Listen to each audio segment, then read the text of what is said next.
In a world of nothing, of barren hills and cracked earth and once proud oceans drained to sand, there will still be a monument to our existence. Bleached by the sun perhaps and blunted by time, but everlasting, because this sport represents all that is eternal in the human experience. Through the curtain of the aurora, a comet blazes to herald its arrival, and its greatness shall be transcribed into every language known to history. Texas high school football is back. It's week 5, and this is Dave Campbell's Texas Football Tonight. Hello, everybody.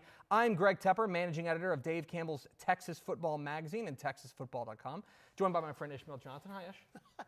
You're not going to get that anywhere else. What are we That's doing enough here? for Standard to watch this. I'm sorry. Go ahead. Good to see you, Ish. Hi, Ashley Pickle. Hi.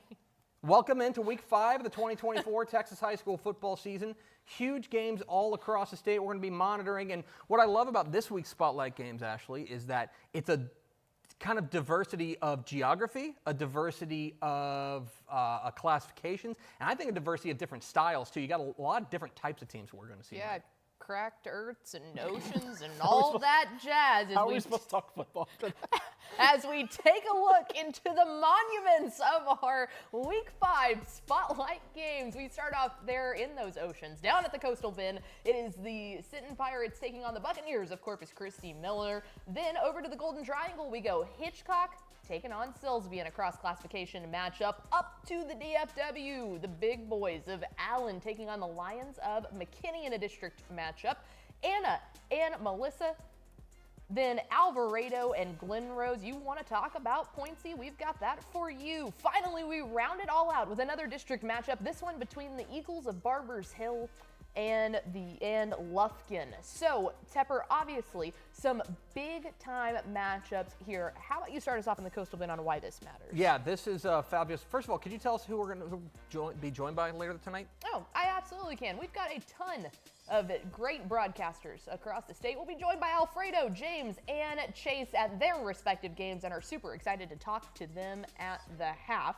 Now, let's tell you why it's important. Yeah, we've got our Spotlight games here on Dave Campbell's Texas Football Tonight. We're going to be bouncing between dropping in on you live through all these games across state. And you might be thinking, why these games? We kind of want to give you a digestible guide on why we chose these games. Starting with that big game on the Coastal Bend, Sinton and Corpus Christi Miller. This is a 4A Sinton against a 5A Corpus Christi Miller. So this is a non-district game, but we think it's a big-time showdown down there in the Coastal Bend. For Sinton, 4-0 on the year, but an opportunity for Michael Troutman's squad to get a signature win over a 5A program, and a darn good one in Miller, now back into the state rankings. And for Miller, after an early season hiccup, quarterback Trevor Long has been absolutely on fire. Can Sinton keep him bottled up? Like Pickle said, let's go to the Golden Triangle now. Let's go to Hitchcock and Silsbee. Hitchcock coming off a huge win last week over Belleville, probably their most significant win in a long time, playing a different style to win that game. Taking on a Silsbee team that's 4-0 without their Mr. Do-It-All in Draylon Miller, who's now at Colorado starring, getting playing time, as you saw last week against Baylor. Silsbee has not missed a beat. Michael Moshe at quarterback still clicking. Randy Smith showing that they have a lot more talent. Now they run into their biggest challenge of the year in the Bulldogs. Can they keep the good times rolling? Up to the DFW we go. A heavyweight district matchup in District 6 of 6A, and that is the Allen Eagles taking on the Lions of McKinney. Guys, something we haven't been able to say in a couple of years under head coach Lee Wigington, and that is Allen back up in the 6A top 10 rankings, where all of the Eagles fans know and love to be. On the other side of that, McKinney, under new head coach Nate Leonard, came up from New Braunfels Canyon, is trying to get that Lions squad back on track. If they were to take down Allen tonight, I think that would be the fast pace to get there, Tubb. I think you're right. That'll be a real feather in the cap for Nate Leonard's ball club. Meanwhile, staying in the DFW Metroplex, a big game in District 4-5A Division II between Anna and Melissa, two teams that really need this ball game. Melissa took an early season loss to Little Rock Parkview out of Arkansas, but since then they have been absolutely rolling. They've been white hot, especially offensively, putting up north of 60 points per game. Meanwhile, on the Anna side, this is a team that offensively, Ziondre Williams and company have been absolutely terrific. 55 points a game. The problem is they're giving up 49 points per game, including a 66-burger to Lovejoy. That's not going to cut it if they want to contend this year. They're not going to cut it if they want to beat Melissa tonight. Let's go a little bit outside the DFW area and let's talk about Alvarado and Glen Rose. We talked about it a little bit. Points. Cartier Collier versus Canyon Evans. If you want a game that's going to wrap up quickly, don't go to this one. This one's going to be that you're going to be locked into this one for 3-4 hours, but it's going to be entertaining. If you are a casual fan who does not know much about maybe schools below 6A, 5A, go to this one because this will be as entertaining as any game you're going to get in the state this week and this year. And finally, we wrap it all up with a district matchup down there in the greater Houston areas. A critical opener in District 9, 5A Division 1 as the Eagles of Barbers Hill take on Lufkin. And an interesting little cross-regional district matchup, if you will. Lufkin getting sent back down south after realignment. A money matchup here is the big guys on the Lufkin defense going up an electrifying offense for Barbers Hill. And a quick little fun nugget here is that this is the first ever meeting between these two. Like we said, realignment put Lufkin sent them south this year rather than kind of over into what was District 7 5A in the DFW. And so interested to see this one go down. Yeah, this is an interesting matchup, I think, because of Lufkin's path to this point, right? Remember, Lufkin, when realignment came out, they were thrown into this wild district that included Highland Park and the DFW Metroplex.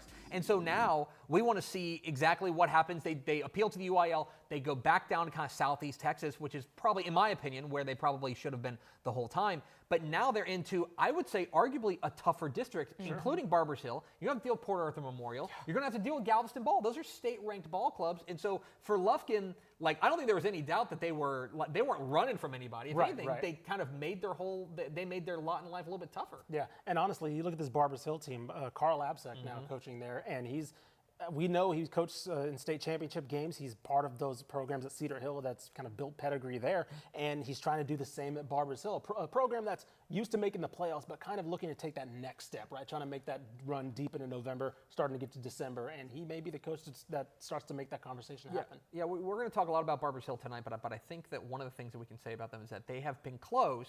They've been trying to get over the hump.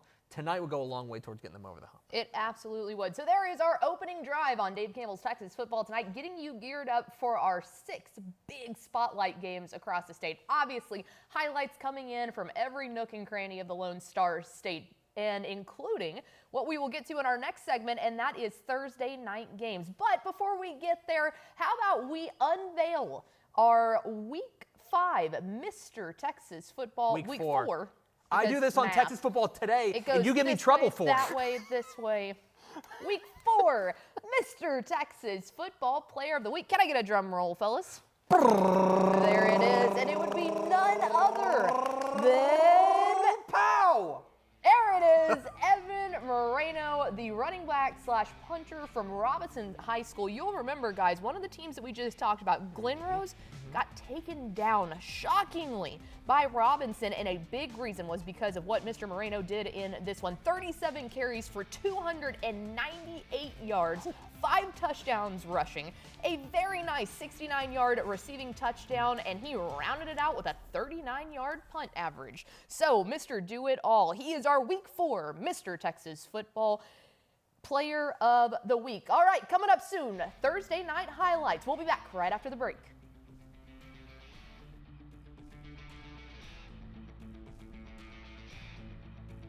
Want to talk Texas high school football with your 2 favorite dorks? Join television's Greg Tepper and Ashley Gizmo Pickle every Monday and Thursday at noon on TexasFootball.com.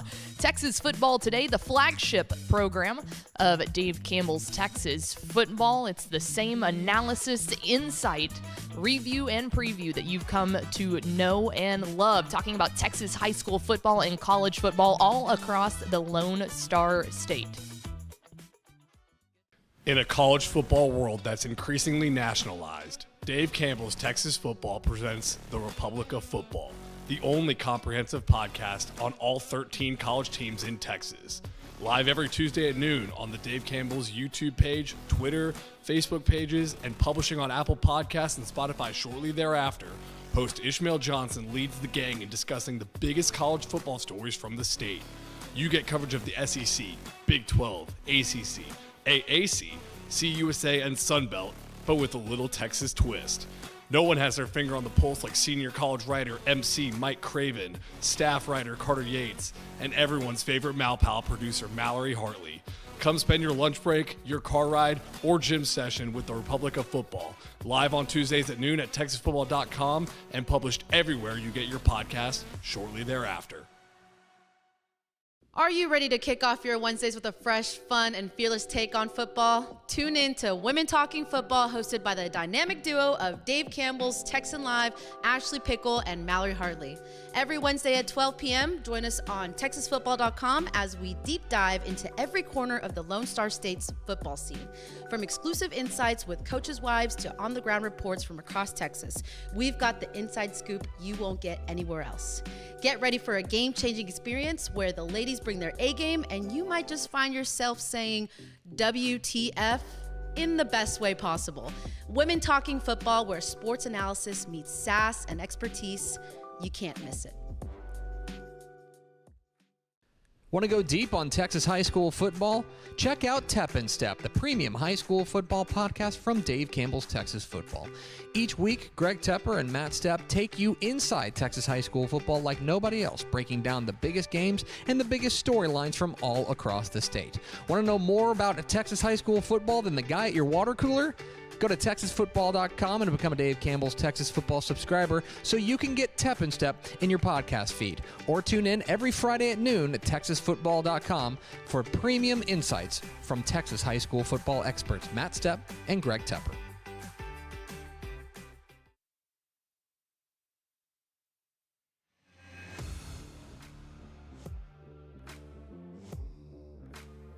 Welcome back to Texas football tonight. And before we get into those Friday games that we just prepped you for, there was some Thursday night fireworks. Let's start off in Waco ISD Stadium down in Waco, Texas, between Waco University and Lampasas. That's a lot of Wacos I just said. I need to clean that up next time. But let's get to the highlights regardless. First quarter, this one was pretty exciting. Let's start off here with Reed Jerome, quarterback for Lampasas, hitting Hagen Onken for a 17-yard score. The Badgers go up first, immediately drive down the field on their opening drive, right in the Trojans' house on homecoming, trying to spoil the party, but Savoy Nichols and the Trojans march down the field. Ladarius Evans will get this one for a 4-yard touchdown to tie this one up at 7. This one, little hint, a little bit of back and forth for the rest of this game. As we stay here in the first quarter, Savoy Nichols again drives down the field, and he will take it himself. A 3-yard plunge. Oh, look at that little sneak right there for the sophomore quarterback. 6'4", learn the name. You will learn it. You will know by the end of this game. We will go to the stay in the second quarter, Reed Jerome this time hits Bryson Roberts, who cuts back just shy of midfield and then goes all the way, almost untouched, a 56-yard touchdown to knot this one at 14, just shy of halftime. But guess what? The Trojans say, we still got a little bit of time. Nichols back to pass, showing off the arm. He's going to connect with Keandre Brooks for a 69-yard touchdown. The sophomore quarterback was on display fully. Trojans head into the break 21-14. Let's jump into the third quarter. Reed Jerome was out of the game, so Bryson Roberts took over at quarterback, still showing that the Badgers had something going as they reverted to more of a run offense, and he gets the ball in the end zone. 2-yard score there. But get this, tied at 21. 4th down, 4th and 8 to go. They go for the easy first down, right? Just kidding. He's going to go for it all on a 38-yard touchdown with 15 seconds left on homecoming. A breakout performance and a breakout win for this young Waco University team. And that's going to do it. 28-21. Waco University over Lampasas, a massive win after their first loss last week. Our EJ Sanchez was on the call for this one. What is going on, Texas high school football fans? We were treated to a classic here at Waco ISD Stadium. The Waco University Trojans taking down previously undefeated Lampasas, and it was in large part due to Keandre Brooks. 2 touchdowns, Savoy Nichols, his quarterback, responsible for 3 on the night. Brooks catches a touchdown on 4th and 3 from the 33 and leaves 8 seconds on the clock, and that is how this one wraps up on homecoming night. Lampasas brought a very good defense in the second half, but at the end of the day, it really was all about who was going to make the plays late, and tonight it was Savoy Nichols and Keandre Brooks. Your final here from Waco ISD Stadium, 28-21, the Trojans take down the Badgers. Okay, so I was at this game with Mallory and our very own Greg Powers, who you'll hear from in the Cruden Corner. An incredible breakout performance, in my opinion, for a young Waco University team that's going to be, of course, London Smith, their star, did not play. He's probably their significant senior, obviously. But this is a team that's going to be around for a little bit. And the player that stood out to me, like EJ mentioned, was, of course, Keandre Brooks. But then, of course, the quarterback, Savoy Nichols, was just incredible. Yeah, that's the thing about Waco U this year, is that the feeling on them was like they're a year away. Sure, right? sure. That what they've got this year is good, and we want to see where it builds to, but ultimately this is not the year for them to contend because they've got a ton of sophomores and juniors that they're relying on. Well, they just finished a brutal non-district schedule, which included wins over Lampasas and China Spring, and a close loss to Killeen Shoemaker, and they just finished at 4-1. About to go into district play where, I mean, Brenham lurks, but I would say they're probably second in the pecking order to Brenham in District 10-5A Division II. So I look at this and I think, why not this year? Like for Waco U, this is a really big win for them over a 4A team, yes, but a good 4A team, an undefeated 4A team. Yeah, being a year early is something that coaches will never complain about because if you're already finding a way with young players to operate in a smooth way, it's exactly what you want. Obviously, very much hoping that Reed Jerome, the Lampasas quarterback, gets back up to health. Went out in, I believe, the third quarter or late in the second quarter, the third quarter. He has been exceptional for this Lampasas team. I mean, averaging 113 yards of rushing per game. He's thrown for almost 700 yards in the air. He's got 11 total touchdowns on the year so far. This Badger squad is going to need him to get back up to health. So we'll be keeping our eye very much heavily focused on what they do with or without Reed Jerome. They've got one more non-district game against Lorena. It's not going to be easy before they get into district play. And remember, down the road, Stephenville lurks. Brownwood has, I don't think, lived up to expectations necessarily in that district. But I would say that for Lampasas, getting Reed Jerome back is going to be critical for their success moving forward. Yeah, I will say Bryson Roberts did a decent job of coming in, in spot duty. He's their second wide receiver. They kind of messed with the offense a little bit to have it more run-oriented, but not just Reed Jerome. That takes Todd Johnson, their wide receiver, out of it, because if they don't have somebody to get him the ball consistently, that takes two weapons off the field. So, yes, to your point there, that kind of emphasizes that that Reed Jerome status does kind of have their fate kind of in his hands. But with that being said, you heard my call on the Savoy Nichols touchdown to win the game. But how about hearing it from the man himself, EJ Sanchez, in our Texan Live call of the night? Same play, different voice, probably a better call. The Badgers playing three deep safeties. Will Nichols take a shot? He will. Sets his feet, takes a shot. Brooks, caught! Touchdown, Trojans! Keandre Brooks has done it again! 38 yards! I don't believe.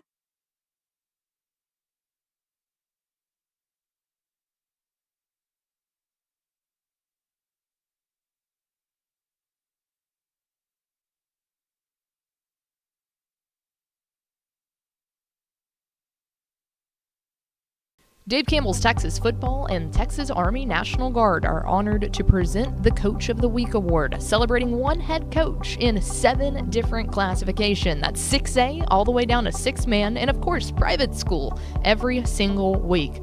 Think your head coach deserves some recognition? Nominate them under our weekly Twitter and Facebook post. Those will come out Friday at 10:30 p.m., Saturday 8:30 p.m., and Sunday at 6:30 p.m. That's facebook.com/Dave Campbell's or at DCTF on Twitter. Thank you to Texas Army National Guard for helping spotlight the hard work and dedication of high school head coaches across Texas. Dave Campbell's Texas Football and Ozarka will announce 7 Team of the Week winners for 14 weeks of the Texas high school football season from Class 6A down to 6-man, and including private schools. Head to texasfootball.com, go to the awards tab, and find Ozarka Team of the Week to see this season's winners and vote for your program to be named. Winners are announced every Wednesday on Twitter and Facebook. Dave Campbell's Texas Football and Panini America are teaming up this season to honor the best high school quarterbacks across the state of Texas. 7 quarterbacks, 1 in each classification, 1A through 6A in private schools, will be named Quarterback of the Week and will receive a virtual Panini America trading card to commemorate their performance. Check out which outstanding quarterback was selected each Tuesday morning on the Dave Campbell's Twitter and Facebook pages.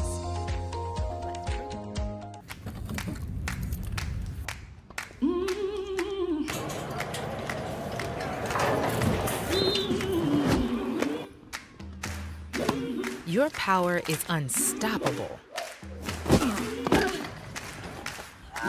And with us cheering you on,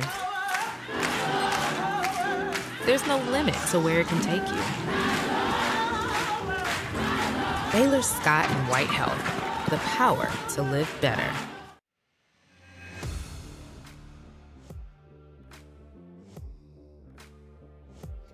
Welcome back into Dave Campbell's Texas Football tonight. The party continues on. Let's do one more round of Thursday night recaps, and then we'll get you to all the goodness that a Friday Night Lights of Texas high school football has to offer. This time, we take you down to District 23 6A, an opener between Atascocita and C.E. King. Okay, get used to hearing this guy's name. That's Torrey Blaylock. He went for a 5-yard touchdown run there, but if you think that's the only one tonight and that little groove at the end was, I've got some bad news for you. Junior running back now for C.E. King with the answer, Donnie Sims, a 34-yard run down, and he hits Pater. We're all tied up in the first quarter, 7-7. To the second quarter we go. I said to remember a name. How about Torrey Blaylock on this one? 44 yards to the house. The Eagle is flying high. Remaining in the second quarter, this guy is literally doing a track meet. A nice little 68-yard touchdown run on that one. He says, no, don't worry, I'm not done. 56 yards. The defense could not stop Torrey Blaylock, could not bring this guy down. All right, he's going to dance his way into halftime. We come back on this one. Don't worry, Atascocita doesn't just have Torrey Blaylock. They also have C.J. Toney catching that one from junior quarterback Carday Mack on the ground again. Carday says, hey, I threw for one. What if I run this one in? That is 5 yards for Mack to put them up 47-7. We round you out here in the fourth quarter because, 1, 2, 3, 4, 5 wasn't enough. Let's match the number on that jersey, young man. 6 touchdowns for Torrey Blaylock as they go on to beat Sheldon C.E. King in the district opener 54-7 in a master class. Our very own Tommy Yarish and JT Barrett were on the call for this one, and here is their reaction. All right, 54-7, your final score here from Turner Stadium. JT Barrett, Tommy Yarish here with you. The number 8 team in 6A, Atascocita, rolling to a victory over C.E. King to start off district play in 23-6A. JT, I think this game is really easy to encapsulate. The Torrey Blaylock show, 6 touchdowns for number 6 in blue and red tonight. What do you like the most from the future Oklahoma Sooner? Yeah, absolutely. Blaylock really put on the performance. He was able to do it in short yards. He was able to do it from long range as well. Blaylock, he has the need for speed. He showed it today here, scoring from 60, 50, 70 yards out. Did not matter. He also showed the ability to run through the tackles as well. He lowered his shoulders inside of the red zone, inside of the 5, to be able to get into the end zone. So he really showed that he was a versatile back here today for the Eagles. All right, so the big question going forward now, you got Summer Creek coming up next week. Atascocita has already got 3 wins over top 25 opponents. What is the ceiling for Craig Stump's team in 2024? Yeah, absolutely. And I think it's going to really depend on the trenches, right? That O-line and that D-line here for the Eagles. The O-line did a fantastic job here today, but we know Summer Creek, this is going to be another team that is already ranked ahead of them in those rankings, but they cannot allow that in order, to affect them that much, right? So Cardi Mack, Blaylock, those guys have to come in and really put their head down, go to work once again against another top 25 team. Eagles scored 47 unanswered tonight. They'll look to carry that same success next week against a very tough Summer Creek team. There they are, Tommy Irish and JT Barrett watching what, guys, turned into an absolute track meet. We've spent a lot of time, we've talked about Atascocita and their incredible non-district slate that they went to. They come in, they open up district play, and for a lot of times, honestly, it's been Cardi Mack that we've been focused on. I think Tori Blaylock was like, hey, guys, let's not forget, I'm still here and I'm still really stinking good at running the football. I mean, look, this was a coming out party, I felt like, for an Atascocita team that already had a lot of momentum. But we were like, okay, let's see if they can keep that kind of going, especially with, we know that game against North Shore is just lurking, right? So it's like, is this kind of a sleepwalking through? And it's like, no, this is a dominating win that I don't think I'm used to seeing from Atascocita. And so it gets me thinking, like, okay, again, we got to see the game play, but like, is this the year? We've seen them beat Katy. We see them really stomp out Sheldon C.E. King. Okay, I'm listening. I'm intrigued. Because, like I said, this is the type of game that North Shore has, that if you want to stay down there, the Houston area that Katy typically has. Yeah. This isn't something Summer Creek in their own district. There you go, Summer Creek, yeah. So this was a district opener in District 23 6A, and there's three teams that we really like in that. I think they're all top 7 right now in the Dave Campbell's Texas Football 6A rankings, with North Shore, with Atascocita, and with Summer Creek. And I think that this was important for Atascocita to establish that, that's the top 3. You know what I mean? C.E. King is a team that I think is going to be fighting for that 4th playoff spot. I don't think that's a bad football team, by the way. I think it's a good football team, but Atascocita is just that good. Their last 3 games now, they have gone to Katy and gotten a win, gone to Westlake and gotten a win, open date, and now this demolition of C.E. King. And by the way, all the games that we're looking forward to start next week. Atascocita at Summer Creek. Next Friday night, that's when the fireworks factory really starts here for District 23 6A, because that's when we're going to start to sort things out. We're kind of waiting for this kind of heavyweight tournament to get underway, and the first of those round robin games is next week. If you can be the 4th place team in that district, you're a really good football team. You're a really good football team. Yeah. All right, so coming up next after the break, we will have scores, and it is time to start diving into all of the Friday night action. But before we get there, it is time for our Texas State Technical College Technical Play of the Week. This one coming from week 4. We bounce back to last week's Greater Houston matchup with Katy Paetow taking on Katy Tompkins. Our guy Eric Folkerts was on the call for this one. Let's see what Paetow had up their sleeve. Now they send 2 receivers out here to the right, including number 84. That's Tyler Washington on the far outside. Snap and the handoff. That is going straight up the middle, and there he goes. We're in a foot race already. He's at the 40, the 30, the 20, 10, 5, touchdown Panthers. Right off the bat, 75 yards, and the Panthers put points on the board right away.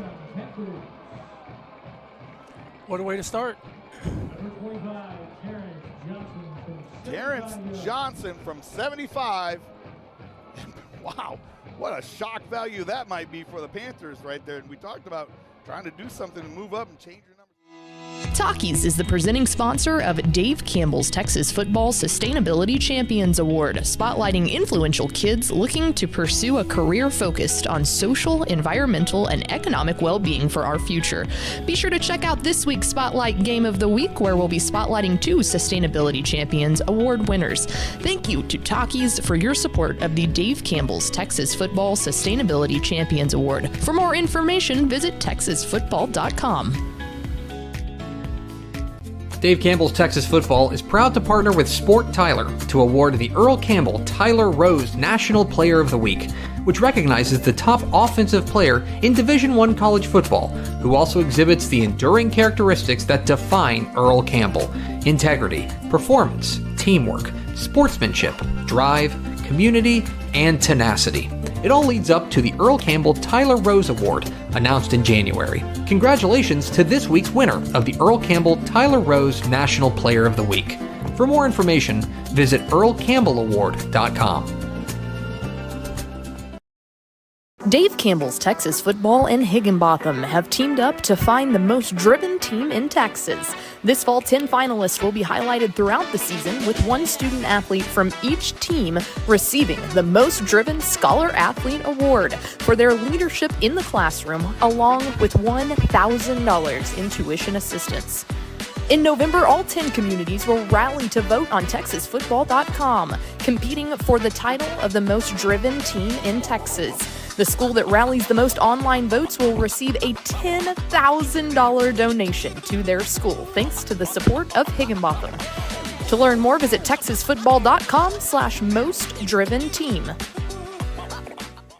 Hey DFW residents, get your grocery essentials in minutes, not hours or days, with Wing Drone Delivery. Forget about last-minute trips to the store when you need things like cereal for breakfast before school, medicine for a cold, or snacks for a movie night.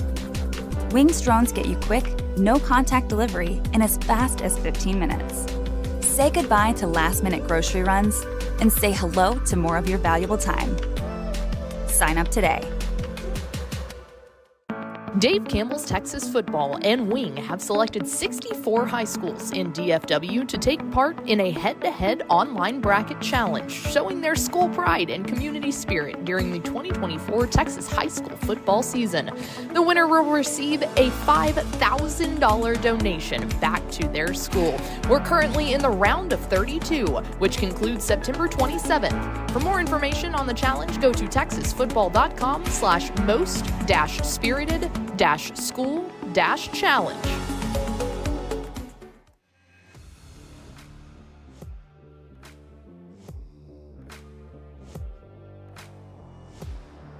Rolling along, Dave Campbell's Texas Football tonight, Week 5 action coming in hot and heavy across the state of Texas. Greg Tepper, Ishmael Johnson, Ashley Pickle with you for the duration. And we're updating a lot of games throughout the course of the night. I do want to update one going on Piscataway, New Jersey. Rutgers 7, Washington 3. Big Big Ten matchup there. Just want to keep you guys updated on that one. Other games we're keeping you eye on, equally important. Big 19-6A matchup going on between Katy Maid Creek and Katy Payto. Let's go to the first half highlights, get you up to speed on what's going on here. Pick it up in the first quarter, and the defense getting in on the action. Trying instead, I'm going to get through the offensive line and sack Payto quarterback Jackson Farrar for the sack. No, my little sack lunch. Then Maid Creek is forced to settle for a field goal. Marco Garcia's kick bounces off the post. Doink! No good. Then, after getting a stop, Maid Creek decides to go for it on 4th and 3, but it's a fumble! It's a fumble! He picks it up, tries to get back to the front, to the line of scrimmage, unable to. We are scoreless in that game. To the Central Texas area we go. You'll see Will Shepard keeping it. Belton, Cuero, Belton up early. Then on the next one, Belton again. He's going to hand it off to the running back. Can he make it in? Oh, bounces right off. Sit down, son. He told the Gobbler, get up there, big man. All right. Then Cuero, do they have an answer? They sure do. Jackson Marie on the quarterback draw. Can he make it the distance? He's racing the ref. He's going to beat the ref. Can he beat Belton? He sure can. They get in for 6 on that one. And then the extra point attempt. Here we go. The Gobbler grabs it, kicks it, blocked!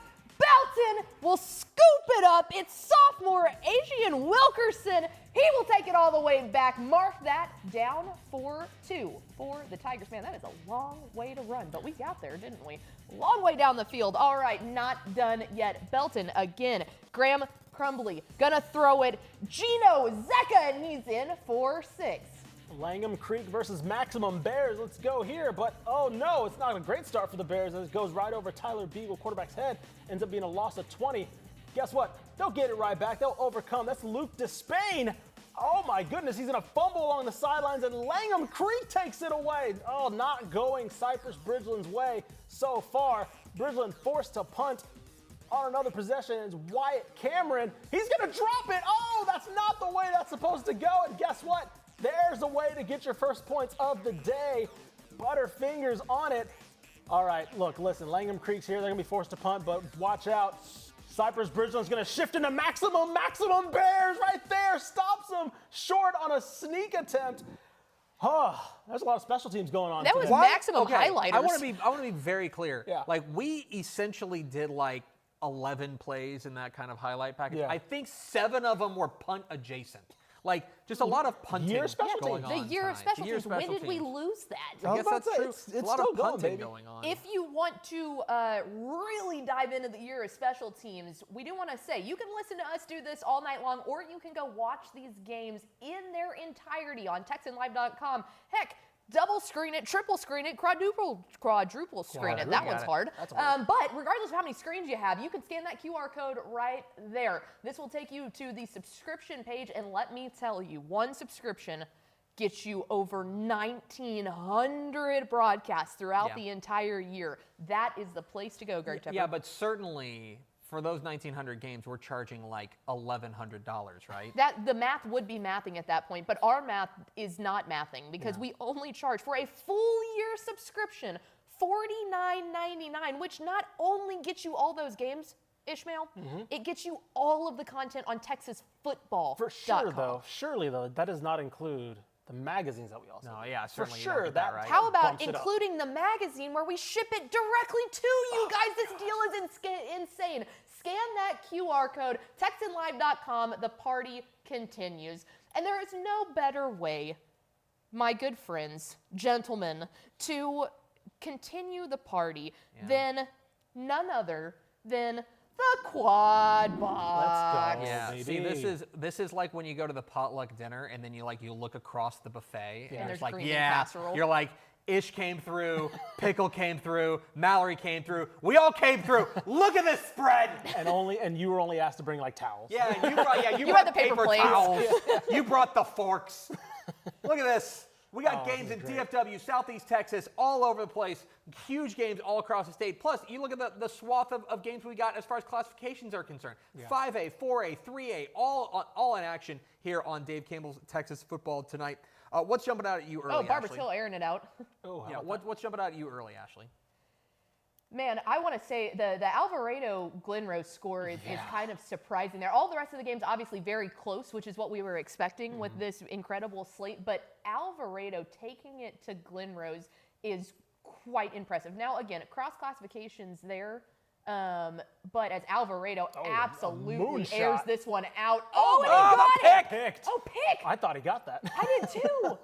Okay, never mind. Glenrose was like, hey, that blonde was yapping about us. We got to do something here. Needed this, and obviously that's a big play for the Alvarado defense, or Glenrose defense to get the ball back, because the storyline coming into this game was going to be about the quarterbacks. I said this on TexasFootball.com this week. I think this is the best quarterback matchup in the state this week. You've got Canyon Evans for Glenrose, who's been absolutely fantastic, and the electrifying Cartier Collier for this thing. That's the different one. That was Hitchcock. They're cool too. But for me, when I look at Cartier Collier, the outstanding quarterback for Alvarado, what he's able to do with his arm, with his legs, he's been fantastic. And for Canyon Evans, a guy who has stepped in a big way for this Glenrose attack and really helped them put up big time numbers.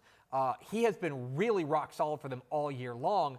The question for me about Glenrose is going to be about on the defensive side, but obviously coming up with plays like that is going to be helpful as Canyon Evans on the keep there and picks up about 15 on that run. Yeah, Canyon Evans, I believe, has about. I'm trying to think. I know that Cartier Collier is more of the runner, 400 yards on the ground, or just over 1,100 yards passing. But Evans can run too. I was about to say Evans, 1,200 yards passing, but like we just saw there, very good on the ground in his own right. I will say for Glenrose, the interesting thing. They have 7 players with over 10 carries, as we see one of them right there. That is Josiah Groenweg, and he takes off. I was just about to talk about the versatility of their ground game as we see one of them go all the way with a much-needed score. So Glenrose taking advantage there of the turnover and getting a much-needed score because this game was on the verge of getting out of hand. Well, and one of the things to remember about this game, this is a cross-classification game. Alvarado is a 4AD1, Glenrose a 4AD2, so Alvarado is the bigger school in this one. But you would not know it looking at the Glenrose offensive line. Yeah. Glenrose's offensive line is massive, and that's been kind of a calling card for Cliff Watkins' ball club the past couple of years. Remember, I think Glenrose may lay claim to being one of the most underrated teams in the state, or one of the programs, simply because, remember, this is a team that's been in the state semifinals each of the last 2 seasons. Yeah. remember a couple years ago, they gave Carthage everything they could handle in that state semifinal and then they lost to Gilmer in the semifinal last year. This is a Glen Rose program that Cliff Watkins has kind of brought to those types of heights, and they've done it with the offense there. Yeah. Now, the book on Glen Rose is going to be the offense is fantastic, but what can you do defensively? They're going to need more plays like they got in those takeaways that they got. When you can see, we literally were talking about Alvarado throwing the ball. Okay, they get down there, they do their thing, and then Glen Rose immediately marches all the way back down the field. Like, that is a fast-paced attack for both of them. Yeah. Pointsy, fun, exciting. All right, speaking of pointsy, how about we hit up some 1A scores from across the state? We start off in Class 1A Division 2. These games are real pointsy, real fast. Jayton, the #1 team in 1A Division 2, having their way with Hermley. Cherokee up on Sydney in big fashion. That's a really, really good matchup, and Cherokee showing out on that one. Top 10 matchup. Cherokee, I think, it's going to be them and Richland Springs probably in that Region 4.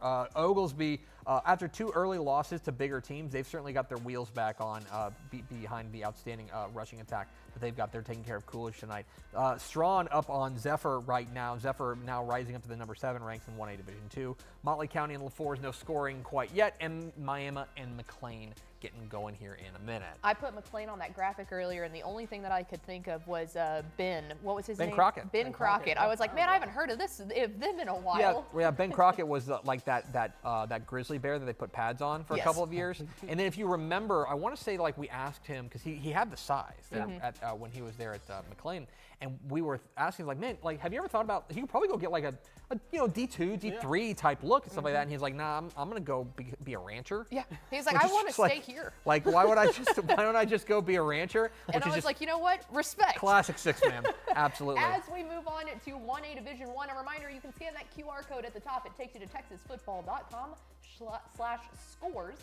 Westbrook and Buena Vista in a heavyweight matchup there. And then May taking care of Iredell. Jonesboro doing the same to Stephenville Faith. All the rest of our scores there are scoreless. But Tepper, that Westbrook-Buena Vista game is really taking shape. Big game, fantastic game there. Abbott and Borden County is a big game as well. Jonesboro taking care of Stephenville Faith as well. One of the other things that I want to draw your attention to is that game in the bottom right. Follette taking on Booker. One thing to remember, this is Booker's first time dropping down to 6-man football. They're making that transition. They have opted up. They played basically like an outlaw 6-man schedule last year. They've struggled with numbers for the past couple of years. They decided to drop down, and suddenly they're off to a 4-0 start, and they have been rock solid to start the year. Coach David Bidler's done a fantastic job. Got wins over Silverton, got wins over the aforementioned Miami and McLean to start the year. They're a team to certainly keep an eye on that we haven't, again, because they're new to the 6-man ranks, you never know how that transition is going to go. But for the Kiowas of Booker, it has been very easy. And by the way, Booker also home to Hunter Lyle, who is the state's all-time career passing leaders as far as yardage is concerned. This is all true. You know true. that? There you go. There's a little fun fact for you. It took 5 seconds. Let's go to the quad box. Quad box it here. And then we're just going to switch up with like 4 new games. Like Chapel Hill and Lindale down there, East Texas. Gonna game going on there in East Texas. And then in the we got that Katy Maid Creek game, which is still scoreless because like nobody, like it just fumble rooskies all over the place. And nobody can hold on to the ball. This is scoreless in the third quarter. Yeah, definitely a 6 o'clock kick on this one. Yeah, although Peyto looking to break. Although there at Mike Johnston Field there, they are looking to make some noise. Is Peyto. Silsby making some noise up there trying to run the ball down against Hitchcock. This one, guys, a super interesting one down there in the Golden Triangle. Yeah, I'm really interested to see what Silsby is able to do against this Hitchcock ball club that has to be brimming with confidence, Ishmael. Yeah. After last week's win over Belleville, that feels like a signature win.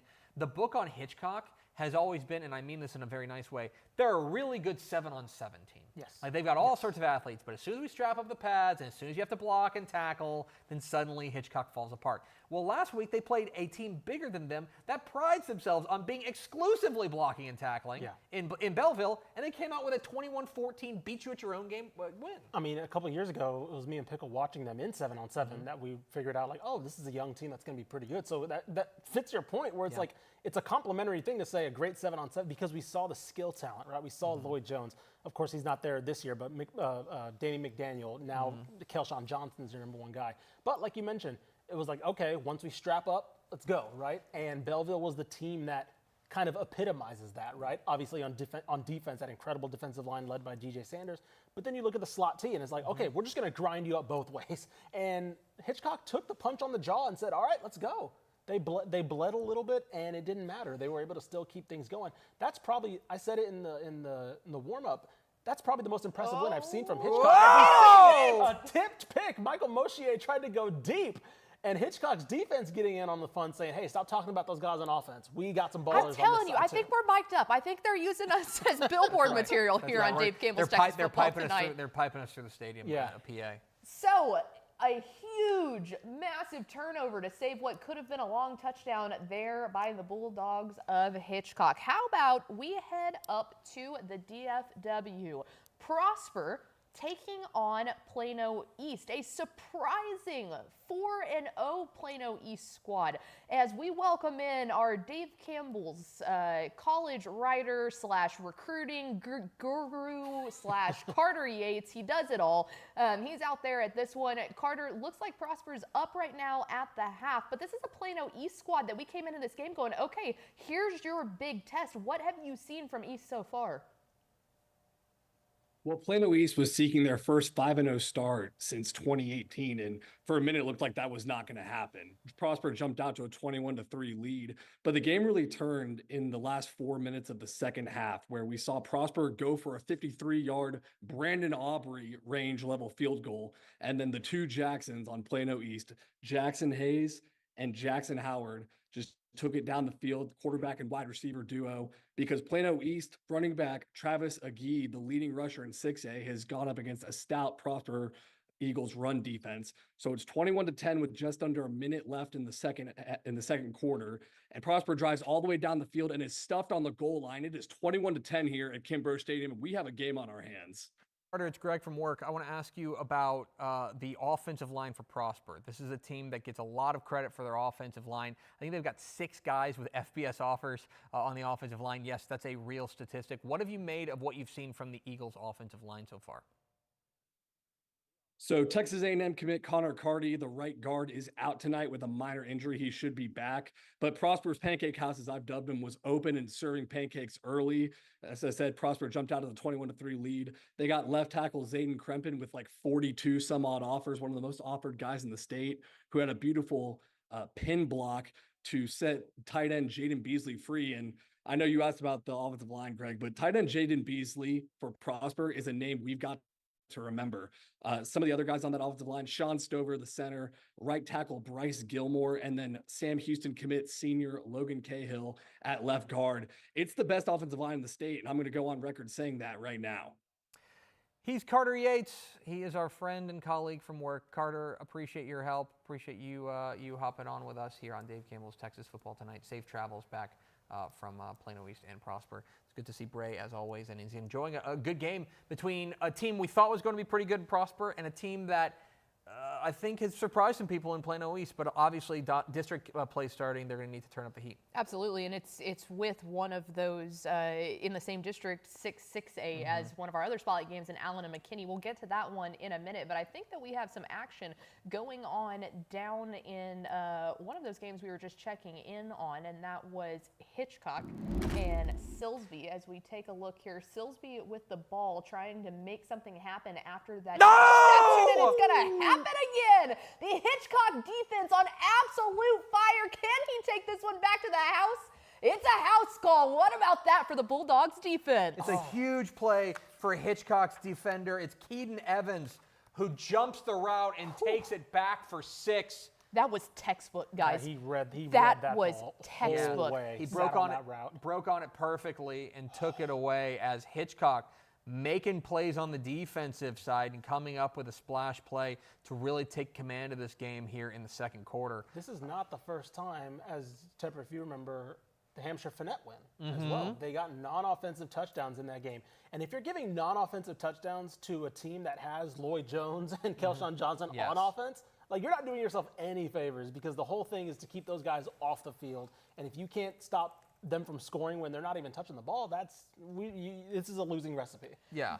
Well, and this is also a Hitchcock team that we spend so much time talking about their offense. I think that sometimes we forget that the unbelievable amount of natural athletes that they have on that team carries over into the defensive side of the ball. Specifically, that secondary does not get the credit that it deserves. I was going to say, we say good 7-on-7 team. That includes a good secondary, right? That also plays that 7-on-7 circuit. Well, Michael Mosher, the quarterback for Silsbee, who threw that touchdown, he's a risk taker. He's a guy who he's a bit of a gunslinger out there. He's thrown for 7 touchdowns so far this season. That is his 6th interception. He's a bit of a gunslinger out there, and Hitchcock, I think, had that well scouted and came out there and made a play when it mattered most. You see up there in the top right, Melissa and Anna, a game we've got our eye on. I'll admit, lower scoring than I thought it was going to be. So far, pretty good play by the Anna defense, which just got touched up for a 66 burger. I was about to say, they're coming off. They're in makeup mode right now. They're trying to shake off last week as we see a nice little wide shot of that beautiful Melissa Stadium. Yeah, I still got to make a trip up there. That stadium is incredible. That looks gorgeous. And by the way, look at the Anna crowd over there on the other side. That is a great Anna crowd as well. They travel. Those are football crazy people. And what I'll say is that, like, you've got a couple of teams here, and like I'll draw a parallel here between Anna and Glenrose, of 2 teams with high-powered offenses. They're going to line up for a 43-yard field goal in high school football. All right, let's see if Glenrose. I'm going to in 3A high school football. 3A high school or 4A. Come on, 4A. big leg. Get on up, stretch. Come on, big leg. Let's go. From 43. Okay. For reference, we were at the Waco U Lampasas game, and they were not kicking anything within unless it was past the 15. They weren't kicking anything. That's a 4A Division II kicker. That is, I'm going to assume Jorge Mendoza, the senior kicker Shout out. for Glenrose. From 43. Probably could have been good from 50.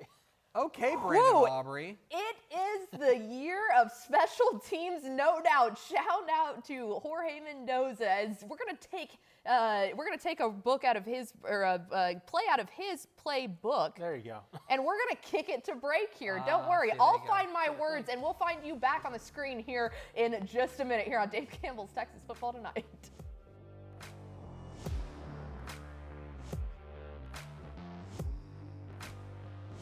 Want to talk Texas high school football with your 2 favorite dorks? Join television's Greg Tepper and Ashley Gizmo Pickle every Monday and Thursday at noon on TexasFootball.com.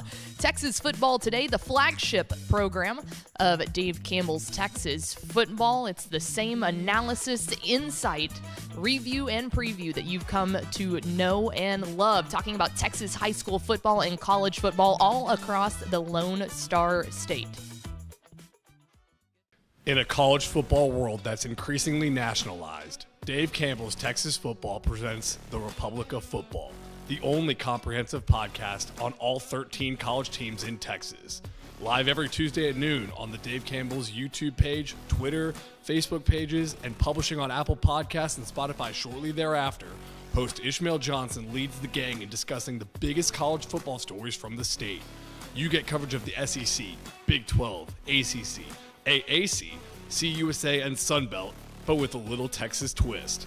No one has their finger on the pulse like senior college writer MC Mike Craven, staff writer Carter Yates, and everyone's favorite Malpal producer Mallory Hartley. Come spend your lunch break, your car ride, or gym session with the Republic of Football. Live on Tuesdays at noon at TexasFootball.com and published everywhere you get your podcast shortly thereafter. Are you ready to kick off your Wednesdays with a fresh, fun, and fearless take on football? Tune in to Women Talking Football, hosted by the dynamic duo of Dave Campbell's Texan Live, Ashley Pickle, and Mallory Hartley. Every Wednesday at 12 p.m., join us on TexasFootball.com as we deep dive into every corner of the Lone Star State's football scene. From exclusive insights with coaches' wives to on-the-ground reports from across Texas, we've got the inside scoop you won't get anywhere else. Get ready for a game-changing experience where the ladies bring their A game and you might just find yourself saying WTF in the best way possible. Women Talking Football, where sports analysis meets sass and expertise. You can't miss it. Want to go deep on Texas high school football? Check out Tep and Step, the premium high school football podcast from Dave Campbell's Texas Football. Each week, Greg Tepper and Matt Stepp take you inside Texas high school football like nobody else, breaking down the biggest games and the biggest storylines from all across the state. Want to know more about Texas high school football than the guy at your water cooler? Go to TexasFootball.com and become a Dave Campbell's Texas Football subscriber so you can get Tep and Step in your podcast feed. Or tune in every Friday at noon at TexasFootball.com TexasFootball.com for premium insights from Texas high school football experts Matt Stepp and Greg Tepper.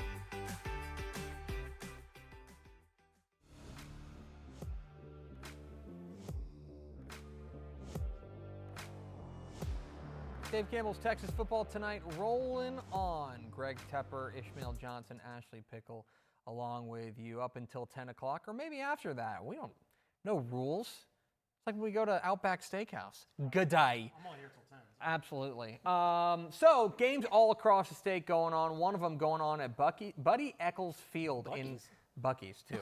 Buddy Eccles Hey, Field. that might be the next thing. Coppell. I wouldn't put it past him. Well, can I tell you guys a story? This is true. Tomorrow is my 20-year high school reunion. You're going to Buc-ee's? No. Oh, okay. Oh, that would rock. But the class of 2004 of Coppell High School is presently at Buddy Eccles Field in Coppell for tonight's Coppell and Hebron game. That is a real thing that's happening right now. I told them I have to work, which is what I'm doing right now, but I'm working by getting these highlights. Hebron and Coppell. Top 10 Coppell in a district opener for him. First drive of the game, Hebron quarterback Creighton Mitchell drops back, rolls to his right, and he's going to be intercepted by Weston Polk for Coppell. After Hebron 3 now, Coppell's quarterback is going to lob it up to Tucker Cusano, who hauls it in, breaks a tackle, waltzes into the end zone. Coppell rolling early. Then very next drive, Coppell going to drop back. He's going to fire Eddie Griffin. Fires Tucker Cusano, who mosses a Hebron defender for the score. Then halfway through the second quarter, this is going to be their quarterback throwing it up to his favorite target. Cusano again goes up and hauls it in. His third touchdown of the game. Coppell wasn't done yet. Motion over the running back and clean pocket. Griffin looking deep. Henry Hassman in stride. 80 yards. Coppell rolling on homecoming night. 35-0. All right, we kick it off down in Central Texas, and it is Stephenville versus Waco. La Vega, Ryan Grafford passing it to Zoran, who ran on that one. Then Sawyer Wilkinson, he will take it right up the middle. Here you go, 60 yards to the house for the big fella. Then Ryan Gafford back on it with Stephenville. He's going to drop back, and it's Aiden Jurgens with the touchdown on that one. Then La Vega here with the ball. Stephenville defense trying to make something happen. Can they do it? Fumble! Yellow Jackets ball, and they pick it up just in time. Cedar Hill and Lancaster. This is going to be Cedar Hill. Right there from Tamarian Crochet, rolls right and finds his man in the corner of the end zone to go up 6-0. Lancaster's going to respond. Right back, though, an RPO from Carter Jones. But guess what? Right back immediately, Cedar Hill hands it off to Cameron Hemphill, who bounces it for a 20-7 lead. But Lancaster won't go away, cuts the lead, to just 6. Can I tell you, I think that Cedar Hill Lancaster game is critical. Yeah. Absolutely critical in that district. Because look, again, out on a limb. I think Duncanville's making the playoffs. I think DeSoto's making the playoffs. I think Waxahachie's probably got the inside track for the third spot, right? Yeah. I think Cedar Hill Lancaster tonight, it may be like an elimination. Do you think Cedar Hill, when both those teams saw how Waxahachie started, they just like, oh, come on. Like, he's like, we're already battling for 2 spots, and now we're probably battling for the last one. Yeah, it's musical chairs. And right now, it feels like there's one chair vacant, and that Lancaster-Cedar Hill game may be for that final playoff spot. That's a good point. All right, well, we're talking about district matchups there. Let's go down to a matchup in the Houston area. Barbers Hill taking on Lufkin out of kind of that greater East Texas, out in the middle of nowhere realm. Yeah, Piney Woods. That works. All right, well, down there is our very own Chase Snyder. Chase, this one, the first ever meeting between these two teams, obviously a big way to kick off district play. What have you seen so far in this one? Very explosive players. Keegan Morton has been fantastic for Barbers Hill, but he has a huge drop that would have given Barbers Hill the lead. But Kevondrick Taylor has been fantastic himself. He has a 58-yard touchdown catch and run, had 3 catches on the drive. They've been kind of rotating quarterbacks Lufkin has between Quincy QT and Javion Johnson, even though Johnson was listed as the starter. So that's going to be interesting to see how this rolls on and how that rolls on through the rest of the season. But so far, Lufkin with an 8-point lead. taking advantage of the stops they've gotten on defense. Chase, I want to ask you a little bit about the makeup of this Barbers Hill team. A district game, this is obviously critical for a playoff chase, but Barbers Hill is rolling out a pretty young team. A lot of sophomores and juniors they're relying on. How have you seen those guys maybe handling, let's call it increased pressure, knowing that this game has some high stakes in it? Well, Morton is one of those talented sophomores that we were talking about. He's probably one of the fastest players on the field. I saw him go for 73 yards to set up a Gabe Howard touchdown. But again, he had a huge drop towards the end of the first half, but I suspect that he's going to pick it up a little bit. It helps that Zeke Cantu is the senior quarterback coming in as the starter this year. He's got a lot of confidence, as you can tell, and he's kind of been putting this team on his back for sure. And I wouldn't be surprised if they come back and win this one. Looking at this Lufkin defense, you mentioned Zeke Cantu for Barbers Hill on offense, but how has this Lufkin defense been able to kind of maybe take advantage so far at least, or what have they done so far that's maybe limited this young Barbers Hill offense to what they have so far? They've done a great job of stopping the run, and I got to tell you, the main reason why is Zion Williams. I mean, he's really, really hard to miss, the LSU commit. They've been going sideline to sideline, but a lot of Barbers Hill plays have been chunk plays, especially with Keegan Morton and Dale Carter. Cantu is very, very accurate, and it's probably going to end up being on Zeke Cantu's arm. I don't see how Barbers Hill can get much on the ground either with DJ Jordan or Gabe Howard with Jaden Rodriguez out. Zion Williams is leading the way for this young defense, especially with Keithan Davis and Juan Lara, their linebackers. He's on the call of Lufkin and Barbers Hill. Chase, appreciate your time, my friend. Enjoy the second half. We will be enjoying it along with you here on Dave Campbell's Texas Football tonight. Rolling along here, games all across the state. A lot of games at halftime right now as we hit the 8:30 era or 8:30 time frame. Let's hit some 2A scores if we could. Talk a little bit about the 2A. Start with 2A Division II scores where maybe some of these games not quite in district play. Some of them though, including one huge one in Central Texas that we have our eye on. That one in the top left, Bremont and Mart. Is the game we've got our eye on. Mart has won 44 consecutive district games dating back to 2015, looking for district win number 45 in a row up against a state-ranked Bremont ball club. Stratford up on Lubbock Trinity Christian. Collinsville, a fast-rising ball club, all over the Blue Cats at Coleman. Grapeland, newly ranked in a dogfight with the Mustangs of Overton. Wink all over Coahoma, and Windthorst taking it to Seymour. Overton Grapeland game. Don't forget that's a district game. That's a district opener right there. So that has some big stakes to it. Considering too, Lovelady is also in that same district. Yeah. Lovelady just dropped out of the rankings. Grapeland kind of took their place. Remember, Grapeland has a win over Bremont earlier this year. Let's go to 2A Division I. Reminder: you can scan that QR code up at the top right, take you to TexasFootball.com/scores. Hawley and Eastland in a good one out there out west. Beckville and Elysian Fields out east. Big game in the Panhandle. Panhandle up on Wellington. We've got high hopes for this Panthers ball club.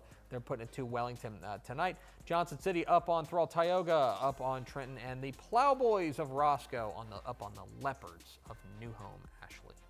Yeah, how about that? Shout out to Zach Birdwell and his Tioga squad down there in his third season at the helm there for Tioga, or second? Second, I think. Second. He's done a really good job. Obviously, Chad Rogers bouncing around a lot of different places. Zach Birdwell then was promoted up, and they've been keeping the dog in the fight there. Yeah, absolutely. We've got a few different games we're bouncing around throughout the course of the year. Can I give you guys a halftime score that might surprise you? Okay. Here with the halftime update is Greg Tepper.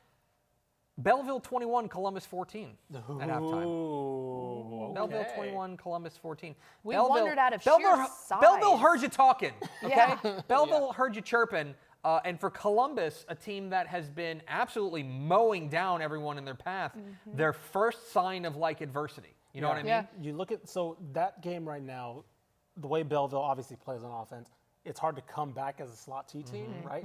And playing even with a 7-point lead, you're okay with that because you get the ball out of Adam Schobel's hands, you get the ball out of Grayson Rigdon's hands, and you just grind it down. And then when they're having to chase that game, hey, guess what? You're running at DJ Sanders, and you're trying to stop him because Adam Schobel has to drop back to pass to maybe chase the game a little bit. The sheer size of Belleville up front, and with a Columbus team that definitely, if you let them get outside, they're going to start in the middle. If you let them get outside, they will burn you. But if you can contain them in the inside, which I'm assuming is what Belleville does best, that's going to be the one way to be able to stop them. There are teams that need to play from ahead, right? Yes. There are teams that need to play from ahead. Like, the Dallas Cowboys need to play from ahead. They're a team. The Dallas Cowboys need to do a lot, okay? But they're a team that has to play from ahead, right? Playing from behind is bad news for that team. Belleville is a team that has to play from ahead. They are not built to chase. And so for them to take on this Columbus Ball Club and have an early halftime or have a halftime lead, I think is important for them if they're going to kind of get back on track. Well, we mentioned a lot of games at halftime, but not every game. And these games moving really quickly tonight as we take you back into the Friday night action here on Dave Campbell's Texas Football Tonight. We hope you enjoyed partying with us. Let's party on with the Quad Box. Back to the buffet. Let's go. Going back to the everyone brought a crock pot. Everyone brought a crock pot. We almost dropped in on a highlight there, top left. Silsby Moshe just looked like he missed a deep shot there. So Katie Pato, after what felt like 3 full quarters without scoring, suddenly is up 13-0 on Katy Maid Creek in a big game there in District 19 6A. Meanwhile, McKinney hanging around on Allen. This is an Allen ball club as they're now in the red area there for is Allen. There's an Allen ball club that does feel like they're kind of getting back to basics. Yes. They're kind of getting back to what they've done best. And what I'm interested to see is how can this defense continue to bow up against a McKinney team that does feel like they're starting to get their legs underneath them. This is a critical game. And if you're Nate Leonard, if you want to win friends and influence people in your hometown, you beat Allen. Yes. If you beat Allen there at McKinney ISD Stadium, home of the Division II National Championship game, then you can certainly walk around and not have to pay for lunch for a while. I got to be honest, we've talked a lot of small school ball recently, and when we went full screen on this one and it was showing the two lines walking up to each other, it was like, oh my God. Who are these people? Oh my God, those are some big old dudes. Allen in for the score. Great play. Allen extends their lead.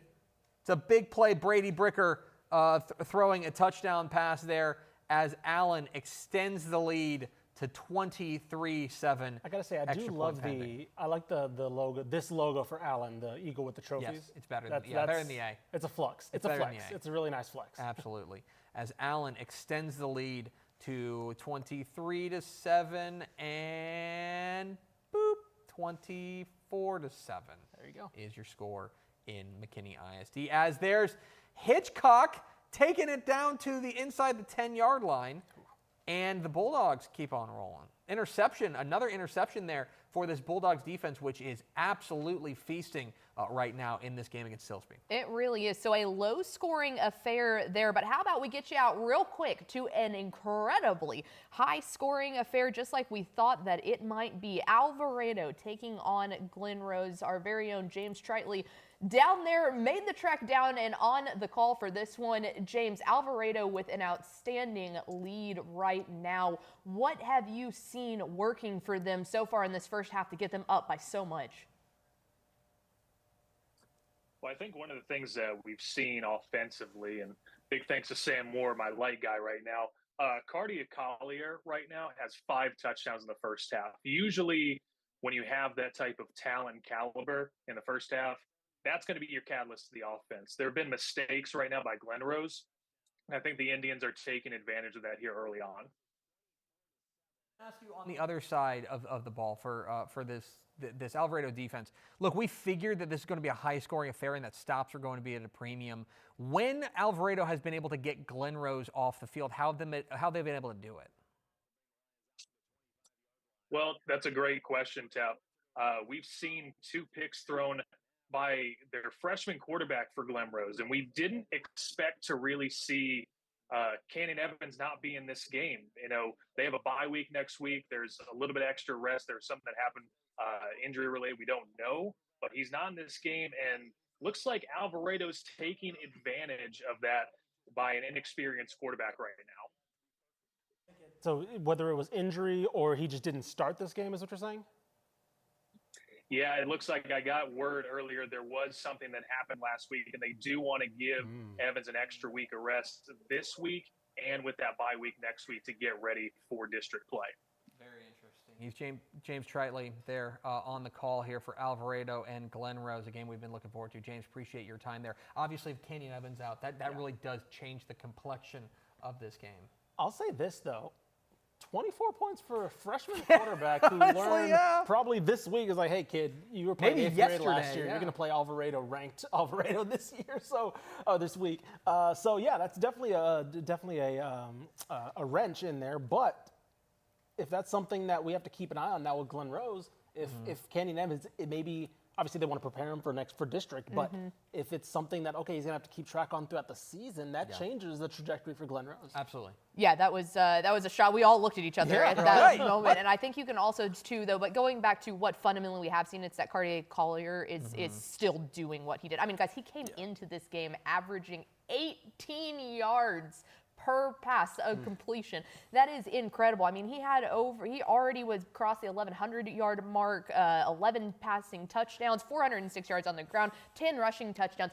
He is the real deal. And this is something that for an Alvarado squad that is looking to kind of really jump up into that next echelon in a way that they haven't in a long time, Tepper. Well, and they're, this is their final non-district game. 6-4A Division I play starts after their open date next week, which, by the way, spoiler alert, week 6, a ton of open dates across the state of Texas.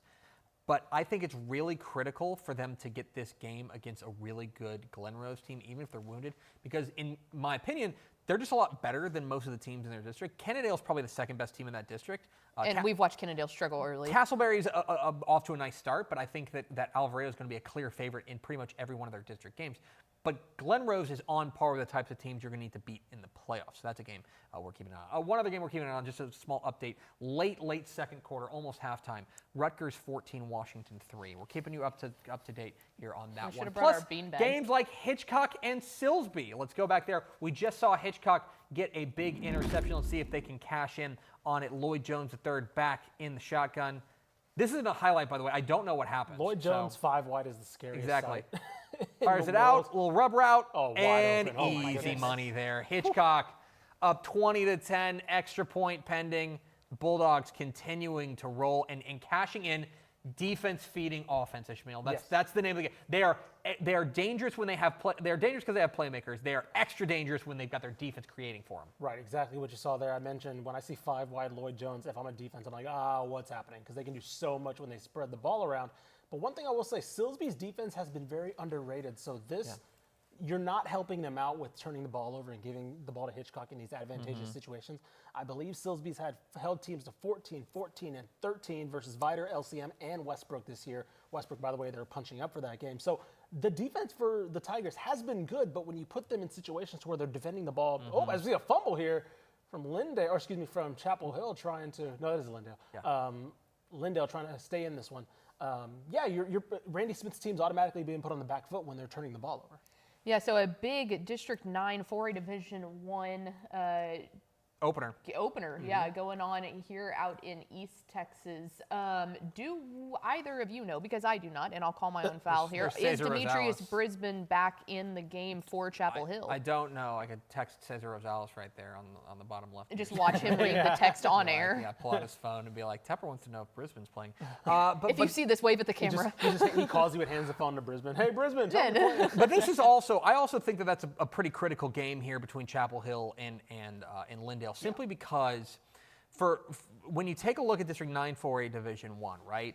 Kilgore and Longview Pine Tree are playing tonight in a massive game, right? That's a huge game. That's a 4-0 Longview Pine Tree. Absolutely, and the 3-1 Kilgore team that we think has an opportunity to really make some noise. They already have a win over Gilmer. Over Carthage.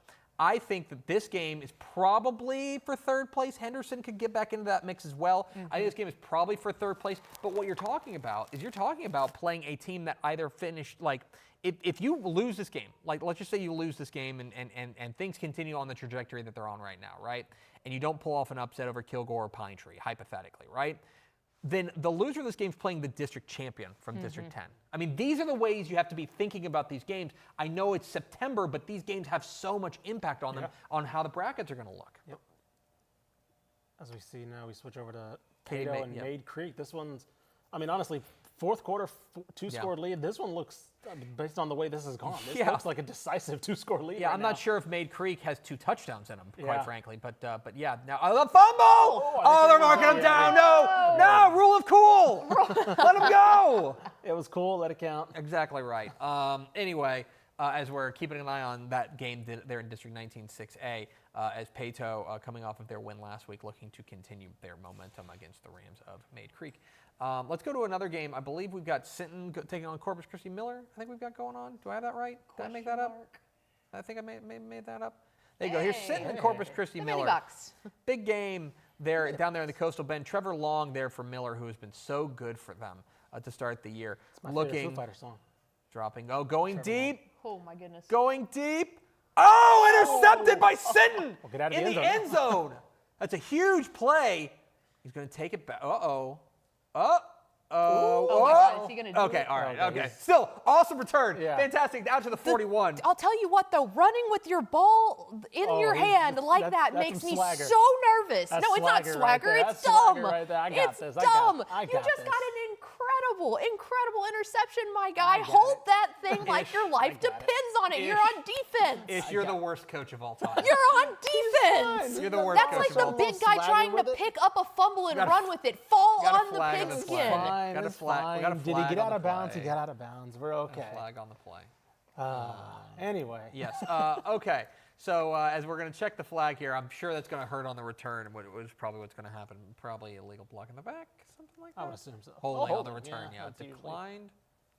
Okay, yeah. I think they're going to probably get blocked in the back or something like that. That's fair. All right. Anyway. As we debate over the tactics of a defensive player running the ball back, we now take you. It's bad process. That's the problem here. It's bad process. Don't celebrate the results. Dude, this is very exciting.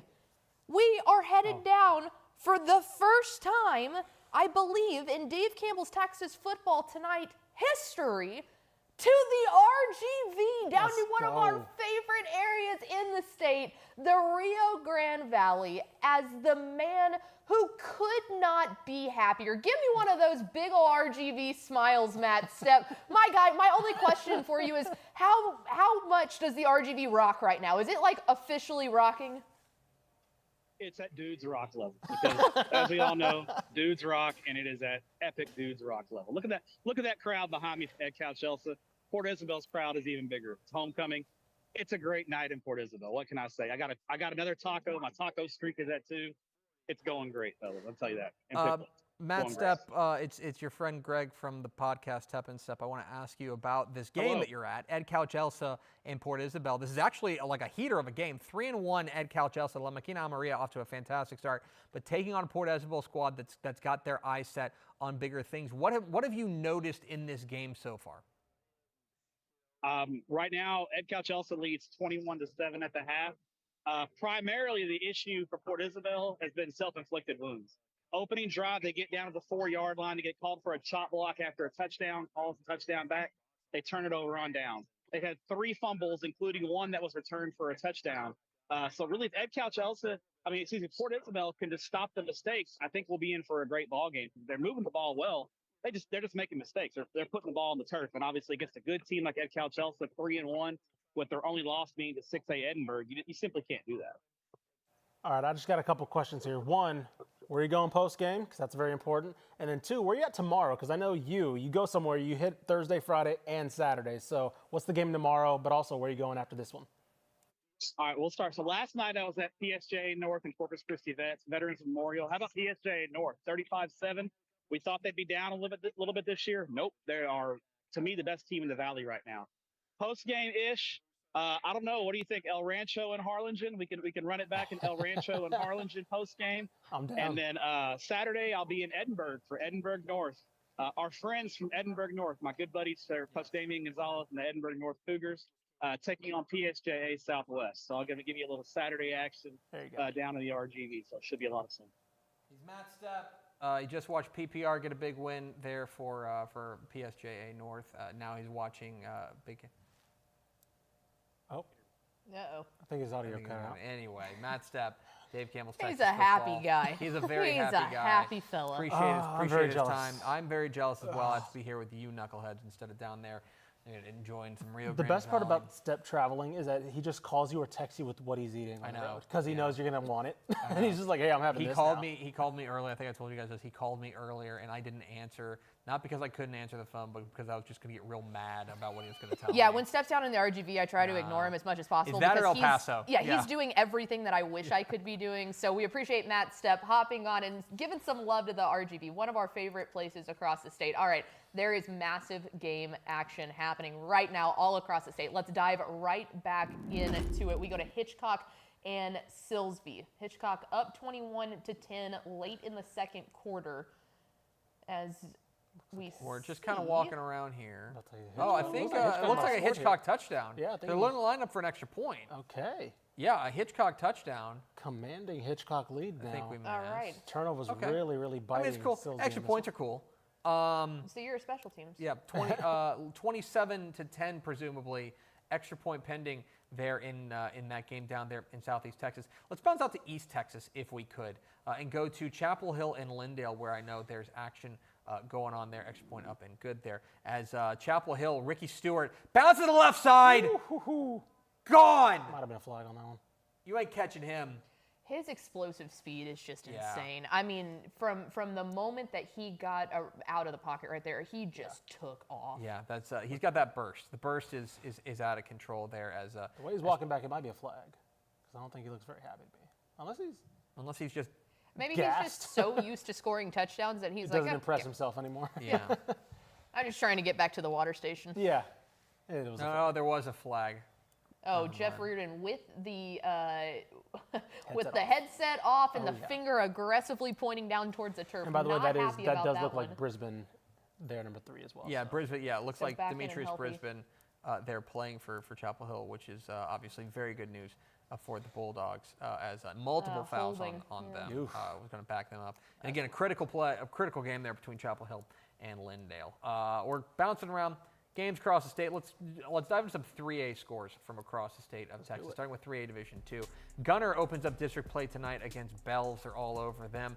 Canadian and Sunrise, a game we've got our eye on. It is a big one in the Panhandle, and really excited to see what happens in this one. Canadian up in that one. Holiday and Jim Ned locked in a tight one, as we expected them to be. Sweetwater and Wall in a good one as well. Newton making short work of the Owls of Anderson Shiro.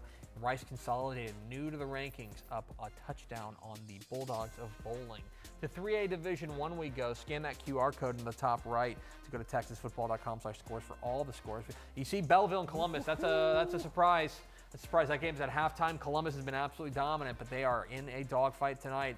Dumas up on Bushland right now. That's a 4A over a 3A, I believe. Houston Legacy up on tied with Franklin. Jefferson has beaten Gladewater tonight. That's 41-12 is the final there.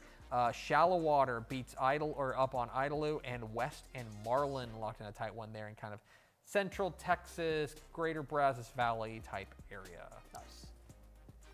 And Pickle. we go on now after those 3A scores to the quad box because we've got action happening all across the state of Texas.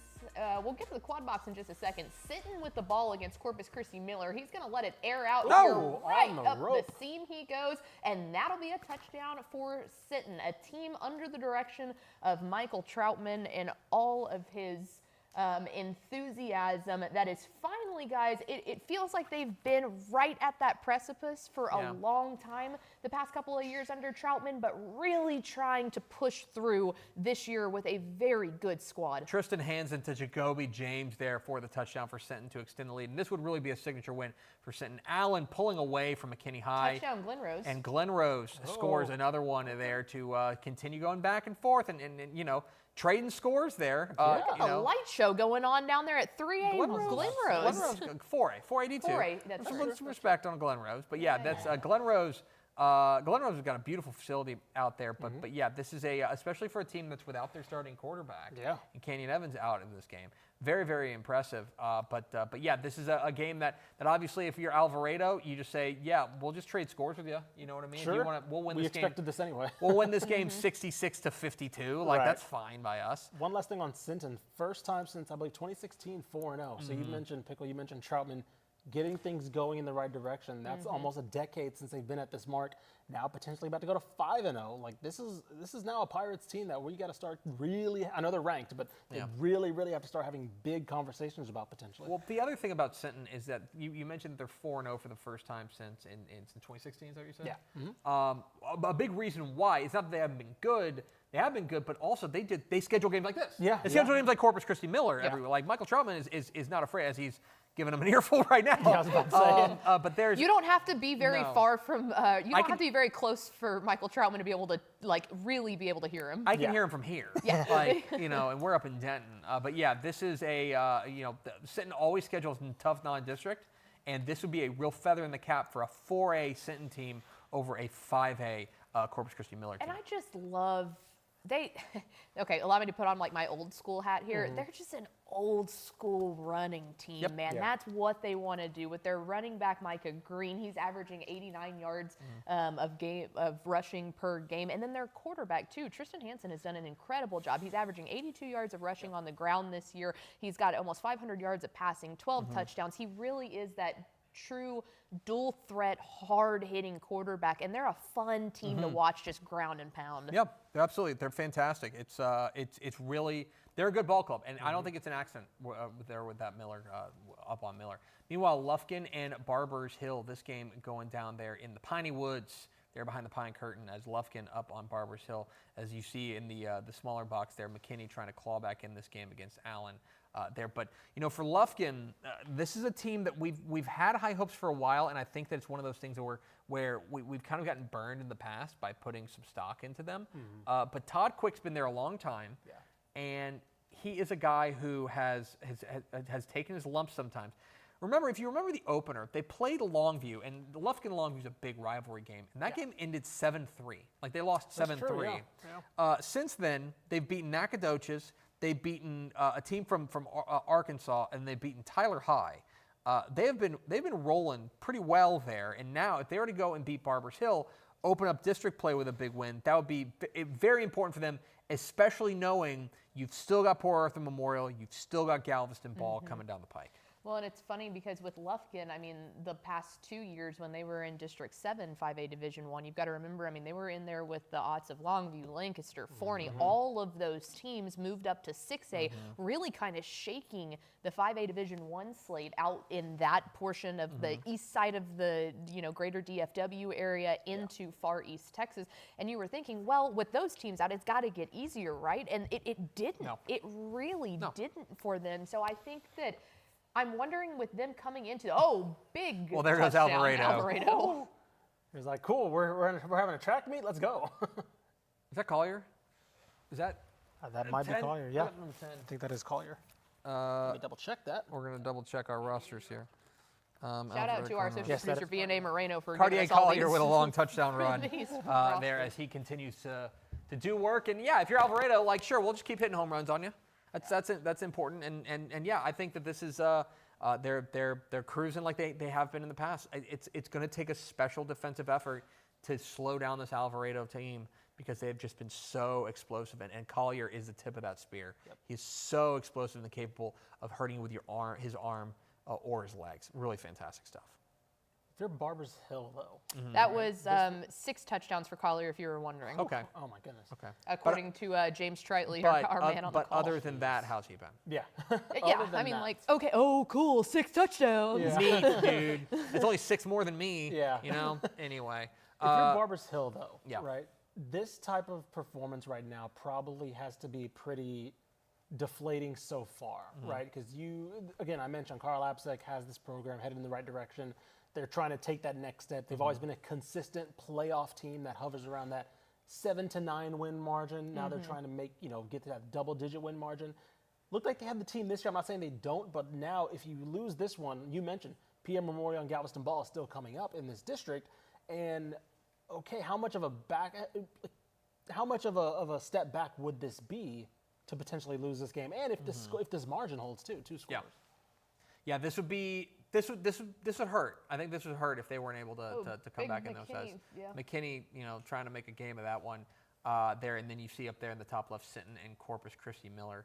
We're expanding the state here. Look at this. You got Piney Woods, you got Coastal Bend, you got DFW. Who else does it like this? No, I mean that. No, honestly, tell me. Tweet me at Tepper. Let me know who else does it like this. Also tweet at Tepper about the quarterback situation for the Panthers. Yeah. This is worth noting. I do not own the Carolina Panthers.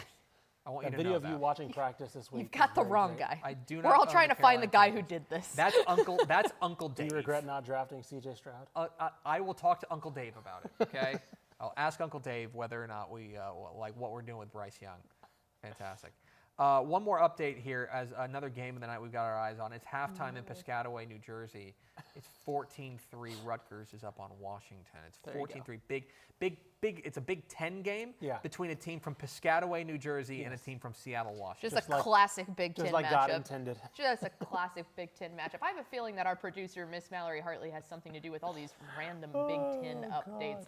If you're tired I will of never us stop talking about Rutgers. Update you about Rutgers, please go scan that QR code right there. So you can scan that one. That one will get you to the scores across the state. But if you scan this one, that'll get you access to every single game that we have on Dave Campbell's Texan Live. Take any of the games we're showing you tonight, and then there's tens upon tens of more of those. So go right there, scan the QR code, texanlive.com/subscribe.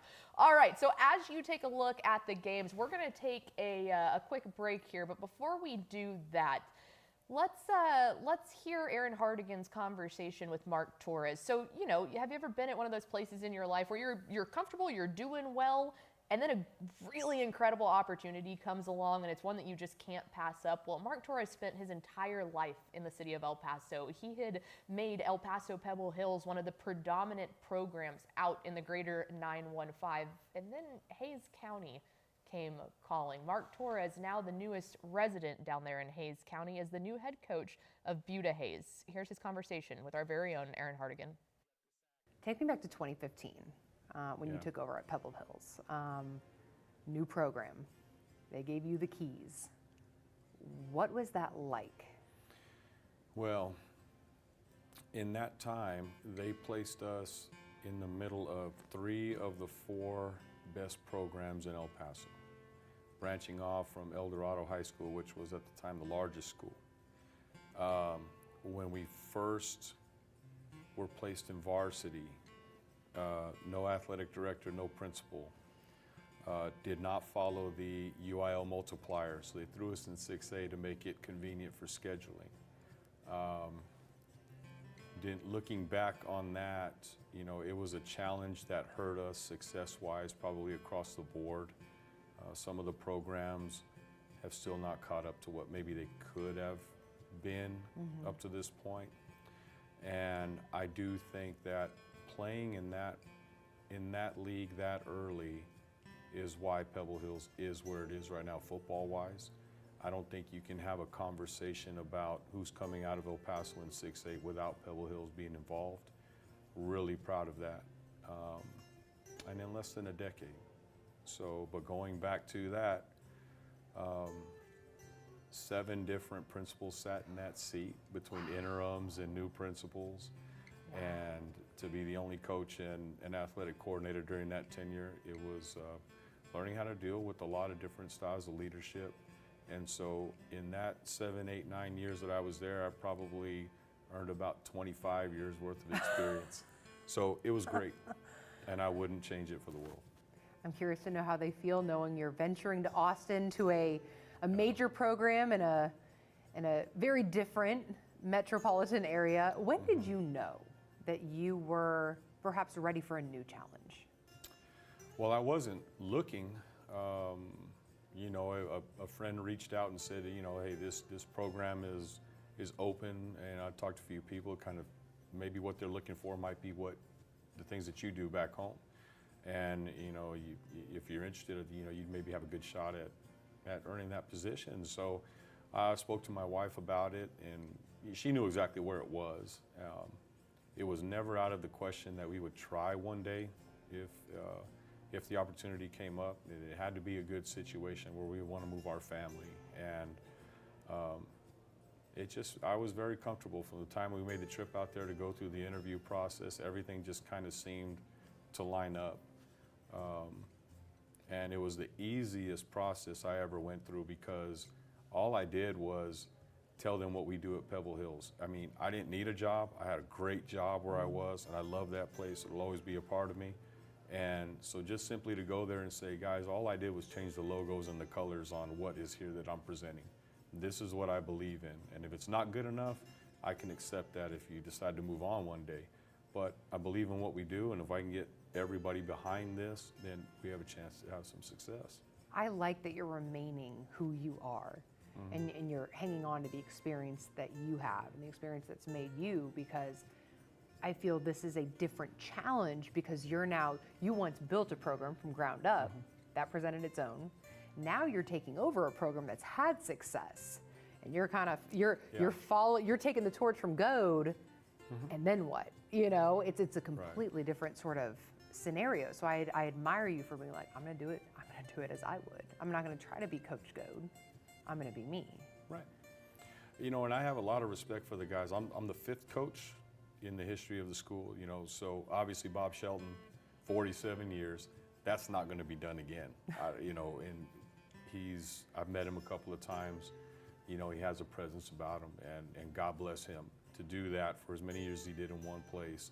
Hall of Honor member, you know, he's a legend. And, you know, Blake Felt came in, Neil LaHue came in, and Les Goad.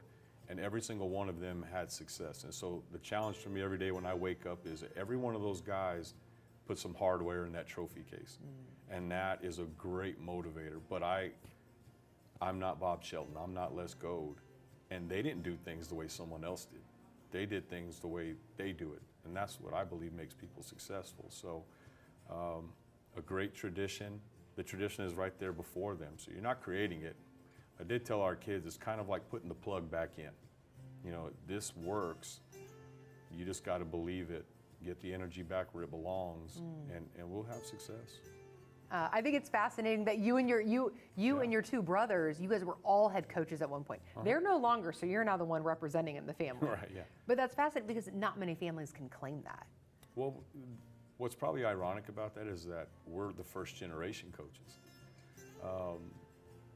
But I think it speaks to the guys that coached us when we were growing up, because it was, you know, Coach Shaw and Coach Stewart, they were at Irvin High for 25 years, Coach Stewart for 29. And so those things, their belief was in, you know, and we still believe in all those principles that they had. So we bought in, we rallied around each other, and we were successful growing up, so that was good.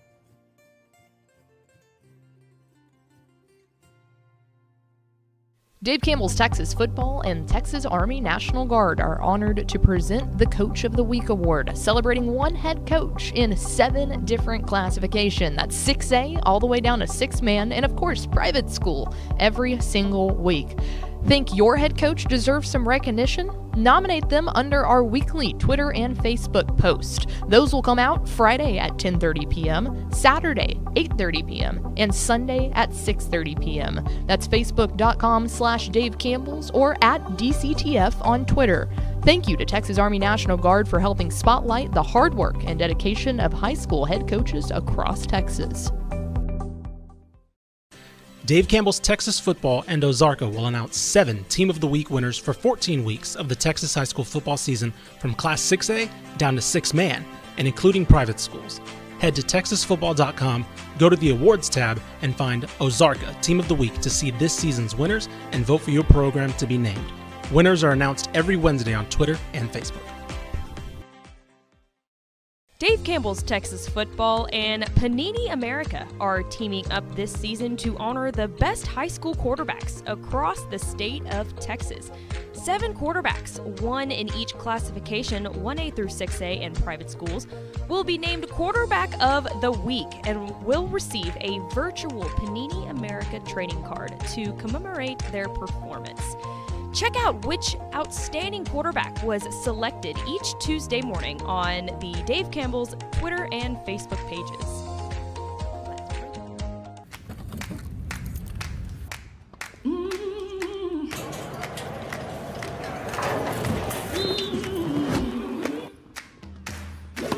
Your power is unstoppable. And with us cheering you on, there's no limit to where it can take you. Baylor Scott and White Health, the power to live better.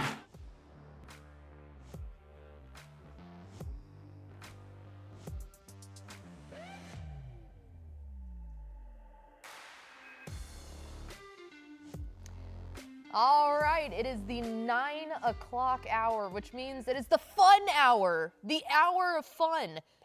The fun power hour that's never been more fun than this hour right here. Welcome into Dave Campbell's Texas Football Tonight for the fun hour. No better way to get the fun hour started off. Ashley Pickle, Ishmael Johnson, and then checking in to a District 19 6A matchup down in the Katy, Texas area, the city of Katy. Great charm.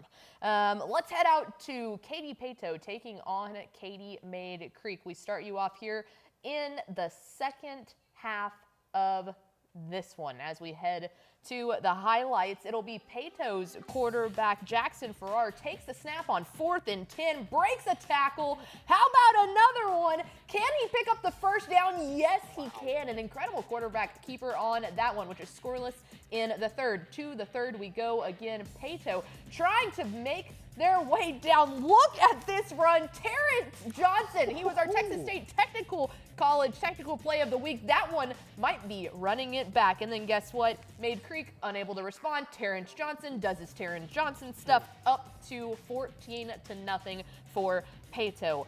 Made Creek with a bit of a weird play design on 4th and 3. They keep it going as they try to bounce back in a very, very low-scoring affair down there. Yeah, one note on that game. So Katy Made Creek, right? They have a edge rusher who's starting to make a little bit of waves. Okay. Toby Hostrup. He is a senior, and you may have wondered, it's like, oh, that's interesting. I'm not really familiar with his name. He just started playing football this year.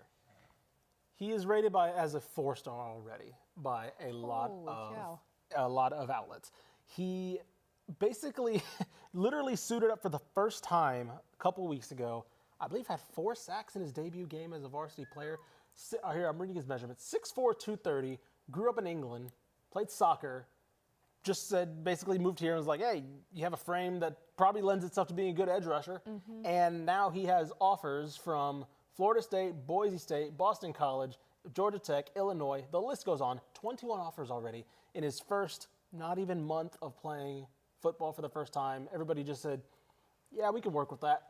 He's already producing a lot for a guy who has never touched a football field before this year. That is absolutely insane. Insane. So keep an eye on Toby Hostrup. If you want to check out that game, because it's low scoring, I can almost guarantee you that he's had an impact in some way in how Katy Pato's attacked that defense, because he's starting to come up a lot on film for a lot of these teams because he's just that naturally gifted.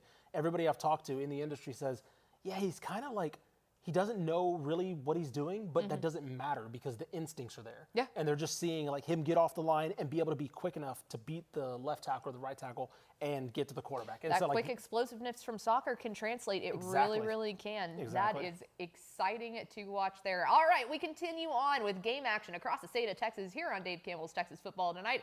Ishmael, would you like to go to the quad box? I would love to go to the quad box. Let's go to the quad box together. No! Oh, that's a... I want a refund. All right, well, we're not going to the quad box. We're going to the tri box. No, it's fun. It's equally as fun. We take a look up there. Klein Oak and Klein Forest checking in on this one up in Klein ISD. Klein Oak up big on Forest. Allen and McKinney. McKinney making their way back down the field. Ooh, can this one convert? Let's see. Ooh. Nope, but swarming into defense the there red from zone. Allen. And then Alvarado. Whoa, I don't know if you saw that one. I Glen did not see it Rose. before the... 40, Alvarado 49 with a freshman quarterback. If you are just now joining us, Glen Rose's quarterback, and I'm drawing a blank on the name. Canyon Evans. Canyon Evans was ruled out at the beginning of the game. James Tritley down on the call there got told that one is not, he was not going to be playing. They've got a freshman in right now that is slowly but surely getting them up. I do have a name on that freshman, Luke Males. Luke Males. And he's the only freshman on the varsity roster. So He's about to be the coolest person ever in the freshman class if he could go and beat Alvarado, which is a state-ranked team in a classification higher. Yes, and coming from behind from multiple scores, potentially.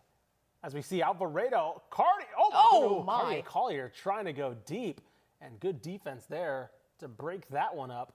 Well, and how about this as well? Because we've talked, obviously, hold with me when I say this. Clearly, there hasn't been a whole lot of great defense played in this game, but Alvarado has only scored once here in the second half. So for the Glen Rose defense to come out and go, hey, we don't need you to do all that much, but if you can at least hold us in there in the third quarter, let our offense get cooking, let the freshmen get going a little bit, let's see what we can do here. Glen Rose's defense has really shown out in the third quarter. I know it sounds crazy with 89 total points, but hold there. I get what you mean. As you see, it looks like that was a fourth down attempt. So right here, Glen Rose has a chance to make it a one-score game, scores down 9. And this is also, mind you, Glen Rose a week after giving up however many yards they did to Robinson, as we saw with the Miss Texas Player of the Week. As we see, Josiah Groenweg. Oh my goodness. This is a multifaceted Glen Rose rushing attack. I mentioned earlier, 7 players with over 10 carries. Josiah there, number 3, Josiah Groenweg is the leader with that. Excuse me, he's one of their leading receivers as well with 396 yards receiving, but he is one of those 7 that has over 10 carries this season. So they're not a running team. Obviously, they're probably leaning a little bit more on that with Males in the game to maybe alleviate some pressure.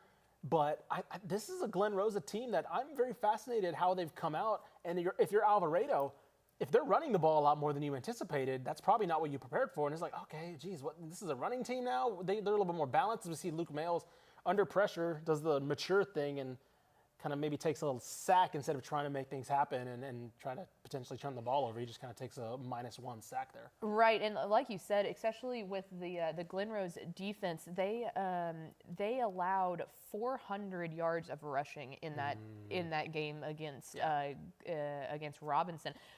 They knew they were going to be going up against DeMarcus Belton on the Alvarado side, who is averaging 190 yards on the ground every single game. So, I mean, he has been the sole rushing, and it feels like they've neutralized that threat here in the second half. And as long as you can keep him under wraps, then you've really neutralized one of the big weapons. Obviously, we're up here watching Sinton and Corpus Christi Miller. We're going to see if Miller can score here to try to cut down this 10-point deficit that they're currently in the fourth quarter. This would be a huge win for Sinton if they're able to pull this one out. 100%. As you see, handoff here. Oh, keeper. What a defensive read on that one. Whew. This will be a huge stand if they're able to hold them to 3, or even if they decide to go for it, just hold them to nothing. We're going to finish out this one and see if they're able to score here. And then I've got a fun little Justin Evans story for you, Ishmael. That is the head coach of Corpus Christi Miller. Let's see if his squad is able to get it. It's third down. Third down and goal from about the 7. We got the slant route. Kenny, Ooh, almost hit this back man, too. I couldn't tell who that one was. I believe that was intended for the back man. That's what it looked a little bit more in that direction. I actually got a little nervous when the front route runner started grabbing for it. It was like, no, he's right behind you. It's Trevor Long on the pass. Who, by the way, nobody got my Foo Fighters reference. I said Trevor Long is my favorite Foo Fighters song, which is the song Everlong, but it's fine. Okay. We'll let it go. That was a little bit of a stretch. That was Trevor Long Ever. That's one letter. It's a little bit of a stretch. It's not a stretch. There's a rock fan out there that's like, that's a great joke. So anyway. Well, I'm glad that you appeased one person. Yeah, listen, that person has great music taste. All right, so as Corpus Christi Miller settles for the field goal on that one to cut the deficit down to just 1 score, you see Coach Justin Evans walking out onto the field there. Coach Evans, recently, him and his lovely wife had their second child there. And how about this?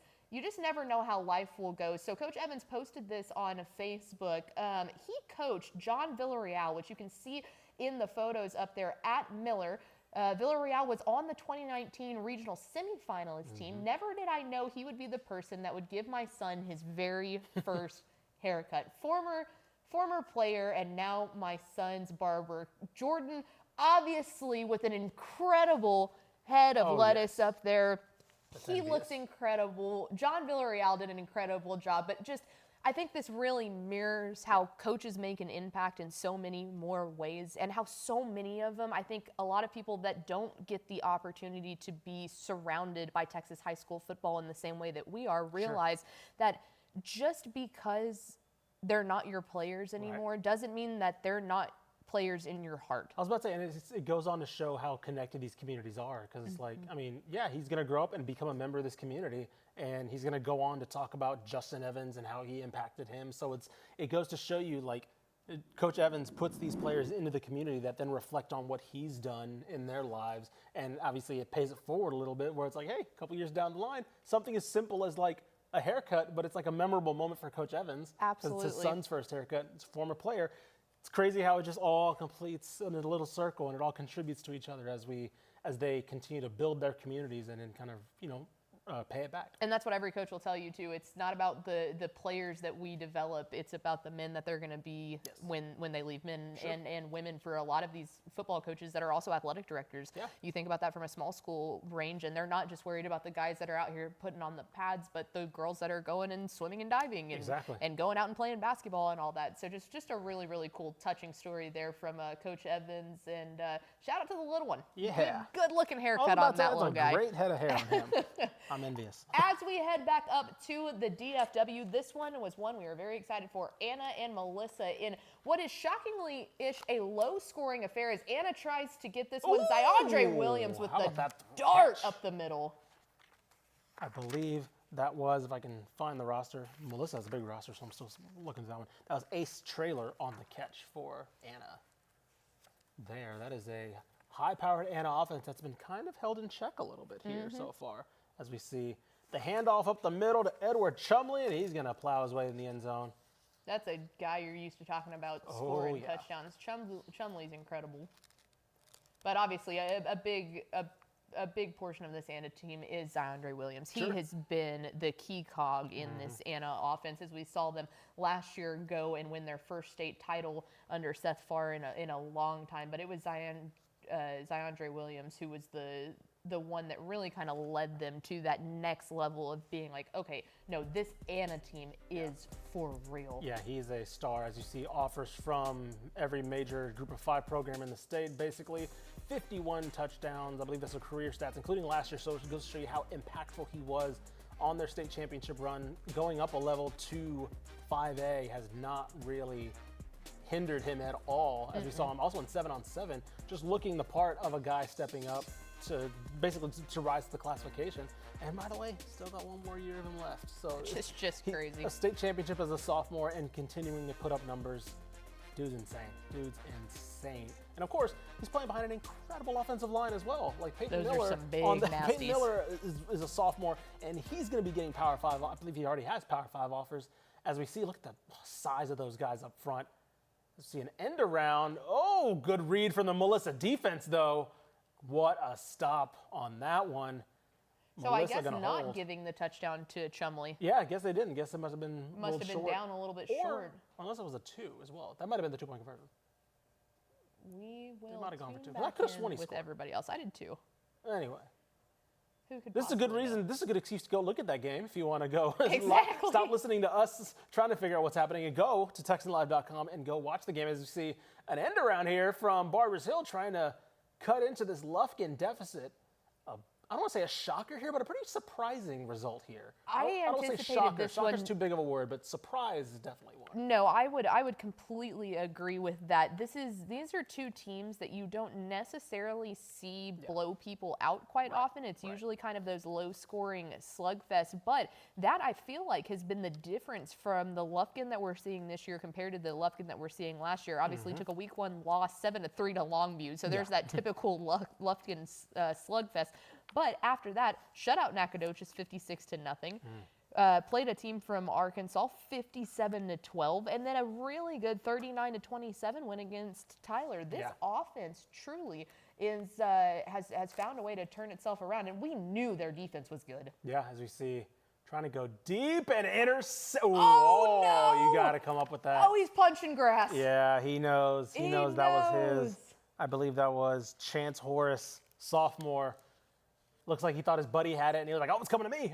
Hot potato, hot potato, hot potato. As we take the hot potato, we will go check out some scores across the Lone Star State. Ishmael, starting off with 4A Division II. Carthage, hello. Oh, how about that? Goodness folks, gracious. I need to emphasize, Jasper's a good team. A very good team. And it looks like Carthage is just geared up for this one. That I will say is a shocking result, because more from a Jasper perspective, that Carthage is just doing that to them. And I can guarantee you, this is a district opener for 9-4A Division II, and I guarantee you the likes of Silsbee and, well, no, I'm sorry, this is not a district opener, but Jasper, no, I was wrong. Okay. Not a district opener. Regardless, people across the state are looking at this going, oh no. What is this? Robinson continuing, remember, this was the team that took down Glen Rose last week, continuing to show that they're in the rankings for a reason, and Robinson is a team that you need to keep on your radar. How about this? A rivalry down there in Central Texas, a very good bounce back win for Wimberley going up against the slot T of Geronimo Navarro. I believe that's a district. That might be a district opener. Yes, they are back in the same district now. They had taken a break from that, always kept the rivalry going, now back in the same district. So good bounce back for Wimberley, who's took 2 back-to-back losses for probably the first time in a while in the regular season under Doug Warren. So good bounce back from the Texans. As you see, LaGrange over Navasota right now, 27-21. Pleasant Grove over Sunnyvale, 28-7. And then Hampshire Finette over Stafford, right now, it's 27-14 as we go to 4A Division I. Bam! Oh, I was trying to get the transition right. But you'll get that one day. Stephenville looking really, really good against a solid, always solid Waco La Vega team, 38-14. Salina. Oh my goodness. Oh my. That is might be, I'm not joking in terms of like the most shocking result in the state right now. Wow. Hello, state contender Salina. Talk about having an insane non-district schedule and then coming back to do that. Dividends. Incredibly impressive by the Bobcats right now. That by far the most shocking score in the state. Kilgore and Longview Pine Tree knew that one was going to be an all-out slugfest. Still very close. Get your eyes on that one. Lake Dallas, VMA Moreno's Falcons. She told me some chant to say earlier, and I don't remember. It was Falcons something. Go Falcons. Go Falcons. But taking on Paris in a close one. Tyler Chapel Hill, we've been tuning into that one. Demetrius Brisbane back in the driver's seat there, taking on Lindale. And then, okay, Sammy Burnett, we see you. Hello. Almost catching up with China Spring right there. Those are two teams that have not gotten off to the start that they're used to, especially Brownwood. But of course, China Spring played for some district championships. They've won some. Both teams starting off a little slow this season. Brownwood, we were kind of worried about Brownwood especially. And so, yeah, that's definitely a really good showing. Yeah, Sammy Burnett and Tyler Beatty both trying to get their teams back to the historically good programs that we have seen so far. You can scan that QR code and go to texasfootball.com/scores. All right. It is my favorite time of the night. Uh-oh. Do you know what that means? We get to invite our favorite Greg on the show. Our favorite Greg, the only Greg that lives in your hearts and puts a smile on your face. And that would be Mr. Greg Powers as we talk about the top 3 athletes in the in the class of 2025 in this week's Curtain Corner. Welcome back into another edition of the Cruton Corner, Ashley Pickle's favorite segment on Texas Football Tonight. This week, we're going to talk about the top-rated athletes in the class of 2025, and boy, howdy, you couldn't have a different or more eclectic collection of talent than these guys. And I'm going to start at the top, and that's with Texas Longhorns commit Jonah Williams. You know what? Jonah Williams does a little bit of everything at Galveston Ball, but his future is probably on the defensive side at safety or linebacker. 6'2", 215 pounds, Williams is a game wrecker. As a matter of fact, He scored touchdowns in 7 different ways last year. Just think about that athleticism on the defensive side of the ball where his ceiling is so high. That's what made college programs from coast to coast come calling DeJonah Williams with scholarship offers, and why this was such a huge get for Steve Sarkisian and Hookham.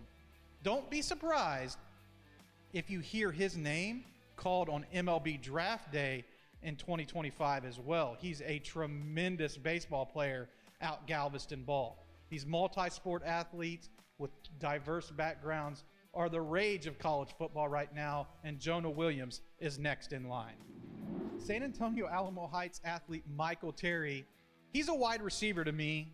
Could play H-back, could play different roles, but he is a game changer on the offensive side of the ball. A guy who you can rely on, a guy who is dependable. He has tremendous hands. He knows how to run routes. He has the size and understands how to use his body to outmaneuver defensive backs, how to get his hands on the football and secure catches for his quarterback.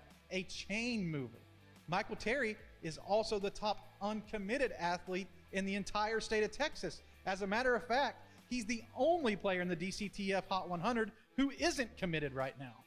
The Texas Longhorns have a shot at him, but he's also considering offers from schools like Oregon and Nebraska. So it'll be very interesting to see which school gets their hands on Michael Terry's talents and converts him into a future NFL draft pick one day. You know, I'll be watching to see where he goes, and I'll keep you all tuned in too. We're going to go down to Humble, Atascocita to talk a little bit now about Tory Blaylock.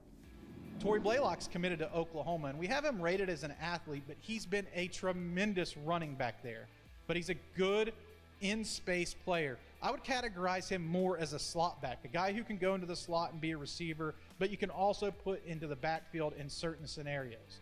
He understands how to be tough in between the tackles and pick up that tough yardage, but he also knows how to utilize his speed in open areas. And that's personally where I love him the best.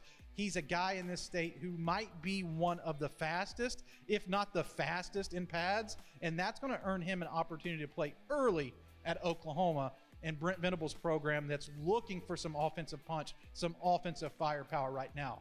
Could Tory Blaylock be the answer that the Sooners need? I guess we'll just have to stay tuned and find out next year and see if he can make an instant impact as a freshman. Every week, we're talking about the top players in Texas right here on the Cruton Corner on Texas Football Tonight.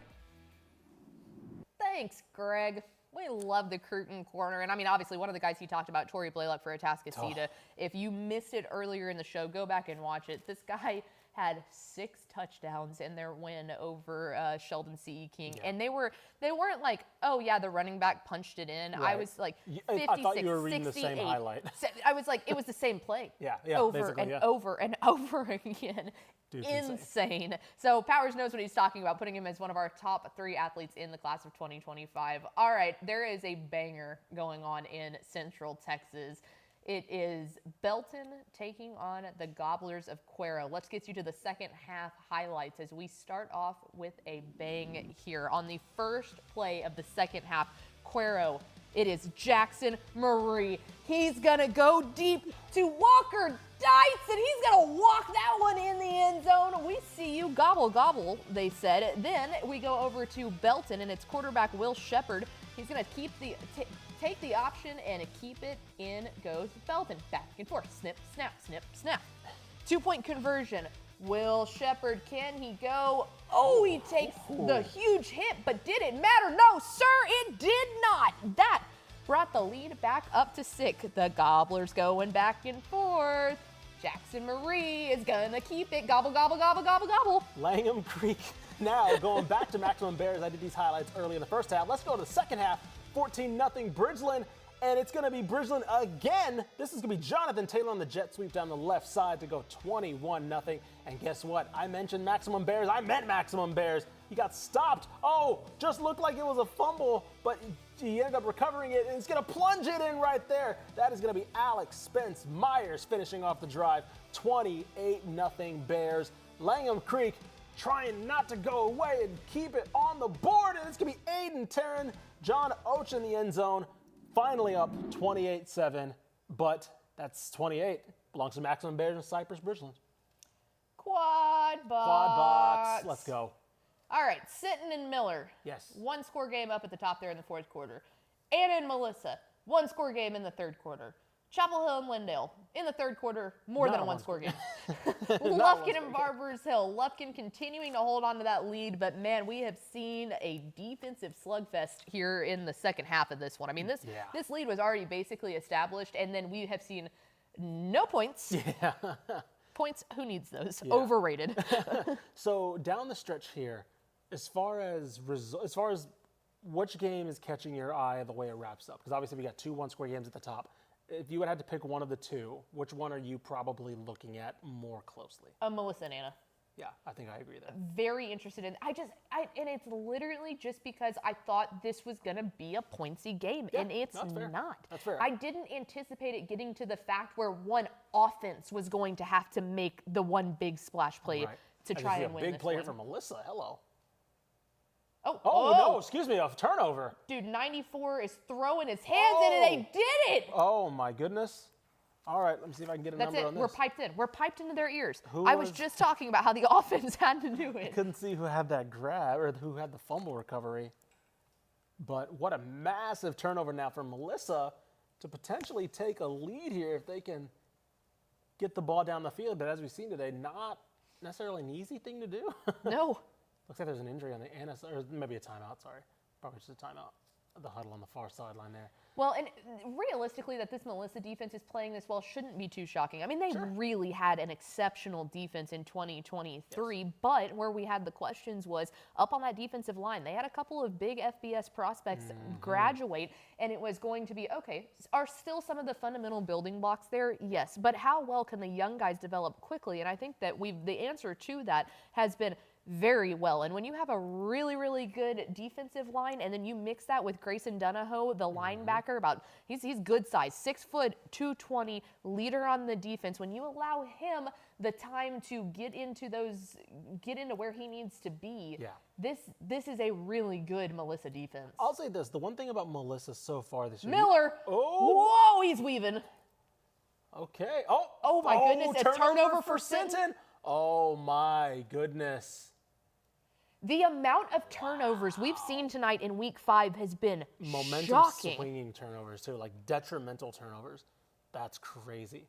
As we see Melissa trying to go. Ooh, just missed his man. Overthrew him. Speaking of Melissa, so you mentioned their offense, right? And you mentioned how they started off really well, obviously 3-1. But the question for me has been like, how good are they? Because their schedule has not been Frisco Memorial, Frisco Liberty. You expect them to beat those teams. Yes. But now starts the stretch of Anna, of course, tonight, Lovejoy, throwing Frisco Independence, but then Frisco Emerson right after that, right? This is their toughest stretch of the season. So if you're Melissa, this is your prove-it territory.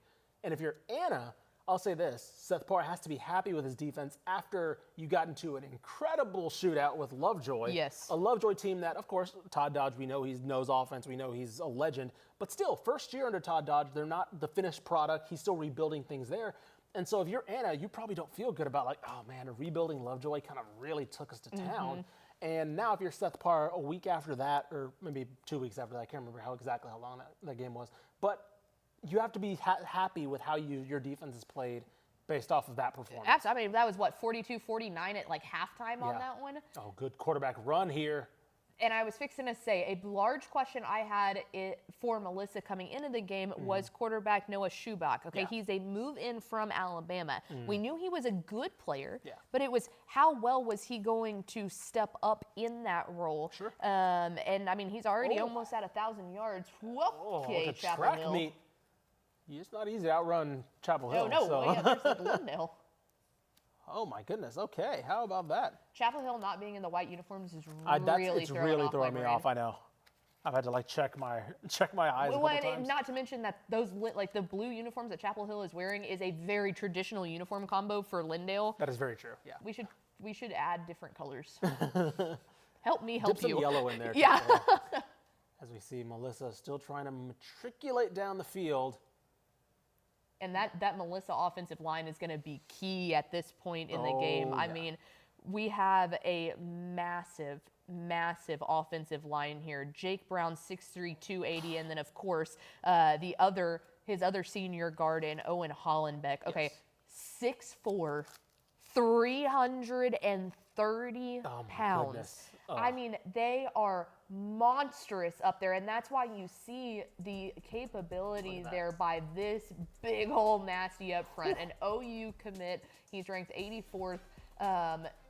This dude is insane. And he leads an offensive line that's also insane. So just imagine him, and just imagine him leading the pack, right? Guys that are obviously not this size exactly, but guys with similar frame just coming at you as they mow you down in the run game. Yeah, if you want to go, by the way, TexasFootball.com, Carter Yates did a feature on this offensive line, a recruiting feature on just like literally just talking about, hey, what's it like to have like a potentially collegiate offensive line right now at this level as we see Anna.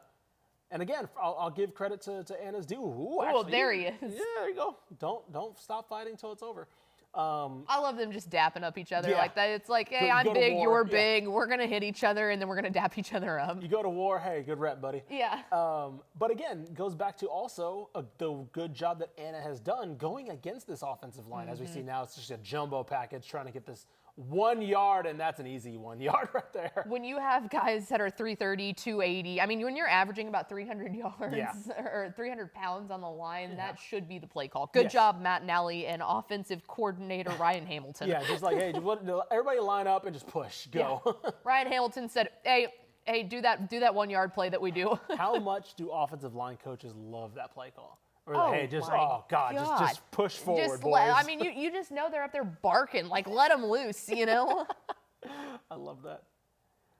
Alvarado and Glen Rose. Of course, this one still looks like Alvarado put up another score, so that one looks like 57. Oh, here we go, trying to air it out. Fell and no good there. All right, we're coming back to that one here in just a minute. Let's dive into 5A scores as the ref try to figure out what happened on that. Looks like a little bit of a pass interference call there on Anna. But we head into 5A Division II. We'll give you a look across the state. Scan that QR code. You can take you to all the scores across the state. Port Neches, Groves, and Montgomery Lake Creek tied all up. Wait a minute here. 49. Get your eyes on the ball there. Whew. Wow. And then how about Bernie? Yeah, Bernie hanging in there with Ron Ritteman's squad. Michael Terry trying to round this one out there against the Greyhounds of Bernie. Argyle up on Colleyville Heritage. Okay, Gilmer, we're not throwing dirt on you anymore. That's punching up, too. Yeah. How about that? Punching up to state-ranked 5A Division II Brenham and Gilmer. Alan Metzel's squad currently up there. Wichita Falls Memorial. That's a pretty shocking little score there against Abilene Cooper. How about that as well? Okay, we got some surprising stuff happening in Class 5A. And then Brian Rudder having their way with Fort Ben Willow Ridge. We go up to 5A Division I. A&M Consolidated up on the Fighting Trojans of Austin Anderson. That one. And then number 5, Bridgeland up on Birdville. Highland Park having their way with Tyler. Okay, 210. We had this one circled this week. San Antonio Piper taking on Smithson Valley up 39-36. That's a big game down in the 210. That is a massive game. Piper, the new kids on the block, basically the new kids in the district, I believe, taking on Smithson Valley. Smithson Valley, of course, the 5A D1 runner-up last year. Yeah, San Antonio Piper showing, hey, look, there's a new sheriff in town, and we may be talking about Piper come this time November, December, maybe? Yeah. We'll see. They're looking good. Port Arthur Memorial up on Beaumont United in a district matchup there, and then Arlington Heights and Chisholm Trail knotted up at a 1-score game. All right, so there you go. 5A Division I scores. How about we take you over to a 6A matchup, the aforementioned Campbell versus Hebron game going on with Greg Tepper's entire class, I can only assume, in their 20-year reunion game. We take you out to Buddy Eccles Field out in the lovely city of Campbell. And we start off here, big first half for Campbell, but Hebron won't go down without a fight. How about that? Throws a touchdown. Hebron finds their first points of the game. But Campbell's run game, it just doesn't stop. Joshua Locke finds his way, turns on the turbos. Can he get there? He sure can. 67 yards to the house. Next drive, Hebron not willing to back down as Asen McCray-Jones erupts to the sideline for a 72-yard touchdown. But that one final, Campbell goes on to win 49-14. Austin area, Lake Travis and Bowie. Lake Travis, of course, steps up right there. That was Van Hopping on the first touchdown as we see Bowie. Look at that.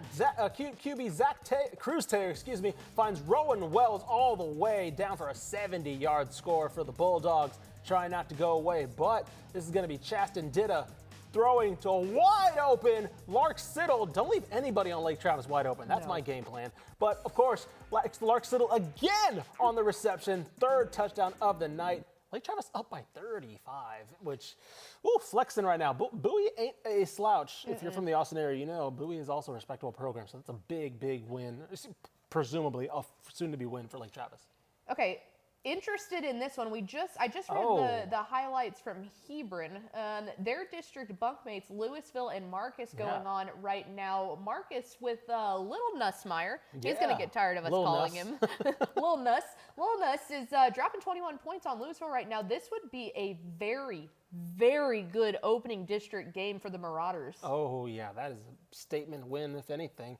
Especially because, we saw him at 7-on-7, and me and Carter were curious because we'd heard a lot we saw his numbers last year, good numbers, and we saw him getting a lot of offers, obviously the name, right, brother of Garrett, and, walking into that school as your brother's, as Garrett Nussmeyer's brother, you have a lot to live up to. Yeah, you don't have a name yet until you prove it for yourself. Right. You're just Garrett's brother for the first portion of it. Exactly. But if they were to come out with a win like this, I mean, that's a way to make a name for yourself. That's already, I was at the 7-on-7 circuit there, and there were already players on his team that was like, yeah, he's better. Just obviously they're his buddies, so they're trying to hype him up, but they're like, hey, you saw Garrett? Yeah, better. And it was like the little things like that where you're like, these are the type of wins that you want to start your career with, because he'll be around for a while, only a sophomore. These are the type of wins that get people to forget about your brother a little bit, start talking about you as the other Nussmeyer. Well, and it's funny because you take a look at District 5, 6A, and this is a very interesting district. I think going into the year, you could probably point as Campbell and Denton Geyer as being your district favorites. But then you take a look and it's like, okay, who's fighting for that third and fourth spots? In many recent years, you would say Louisville. Hands down, you would say Louisville. Now, risking going 1-3 for Michael Odell's squad to start the year if they were to drop this one. Hebron at a good 2-2 right now, but then Flower Mound off to a 3-0 start for the first time in a long time, and then this would improve the Marauders to 4-0. So I mean, suddenly are we looking at the two Flomo schools as being that next 3 and 4 spot, or even beyond? By the way, two Flomo schools that are very young. Yes. Right? Like we talked about the Flower Mound win a couple weeks ago. We talked about how many sophomores and juniors they have as we see. Look at the light show there for Melissa. Of course, that facility has to have that type of show. Look at big number 94. Oh, yeah. Get hyped, son. You see the 1-yard power play, and you're like, yeah, we did that. He was like, that's my guy. I opened that. I opened that hole for him. As we see now, Melissa taking a lead, looking to try extend that lead with an extra point. And Lindale, how about Lindale? Lindale crawling their way back. Yeah. Already on the other side of the field, potentially making this a one-score game. Oh. Get out of the way. Move out of the way, ref, yeah. Oh, my goodness, he misses another one. Oh, no way. Dude. Oh, what all of a sudden it's a one-score game, and this was looking all Chapel Hill. Oh, man. Oh, we've got another score going here. Who is that? Hitchcock? I believe that is Silsby. No, that is Hitchcock. Hitchcock, so yeah. Hitchcock trying commanding to, lead. extending their lead over Silsby. This is a romping by Hitchcock. Yeah, this is a... I was worried about a potential letdown spot after last week. Yes. A great win over Belleville, and you kind of wonder if it's like there's like an exhale the next week, but no, this is a very impressive Silsby Let me start over. This is a very impressive win over a Silsby team that I had high hopes for as well. Well, you got to remember too, this is still non-district play for those two teams. We talked a lot about district play tonight, starting for a lot of schools. Hitchcock in District 12 of 3A Division 1, Silsby in District 9 of 4A Division 2. This is going to Silsby on the road, punching up a division and leading 35-10 in the third quarter. Yep. Craig Smith's ball club is cooking right now, guys. By the way, we mentioned one of the other scores on the 4A, Carthage over Jasper. Get this, I'm receiving word that there's a running clock in that game now. That is something that does not happen to Jasper. That is something. You know what that says to me? Yeah. Carthage's defense being able to. Hello, there's a way to answer. Waking up. Good morning. We're back. Oh, all right. They said, all right, we can't let the sophomore beat us. We gotta answer this right now. They said, little Nuss, you will stay. This poor guy's catching so much flack. I know, right? He's a 4-star people. He's probably going to end up as a 5-star potentially when he graduates. He'll be fine. Yeah. Okay, big one there. Going back real fast to that Carthage score, that to me, if Carthage's defense can stop team speed like Jasper has, that says a lot. We know they're strong up front. We know they're always strong down in the lines. But if the outside and the back half of that defense can stop a treacherous run game from Jasper, very impressive. Okay, a final score coming in here for one of our spotlight games. 38-14, Allen takes down McKinney to now advance to 5-0 on the season and start district play off with a win. Yeah, how about that? I'm going to look at this because you could look at this from, continuing kind of a disappointing start for McKinney. They lost their biggest challenge of the season to Emerson in the opener, and this is obviously another one. But I'm going to look at this from an Allen perspective. Allen might be back, because it's looking like they're looking like Lee Wigginton, of course, we know, coming over from Midlothian Heritage. Everybody's like, oh, it's a little interesting of a move. There's a reason why they pick a guy like him, THSCA president, to kind of, there's been some turmoil over there, right? Coaching turnover. We know, obviously, above that, there's been some inconsistencies. They bring a guy like that to stabilize everything. And having a leader like him at the helm, you see what it's doing now to a program. When Allen, a couple of years ago, you're like, oh, what's wrong with Allen? What's happened with Allen? Guess what? They're back in the top 10, probably about to be the top 5 by the end of the month or something. Yeah, and it's weird because I feel like a lot of time in college football, we always talk about coaches typically get 3 years. Sure, yeah. And that's in college is because you're bringing in your own recruits, cycle, blah, blah, blah.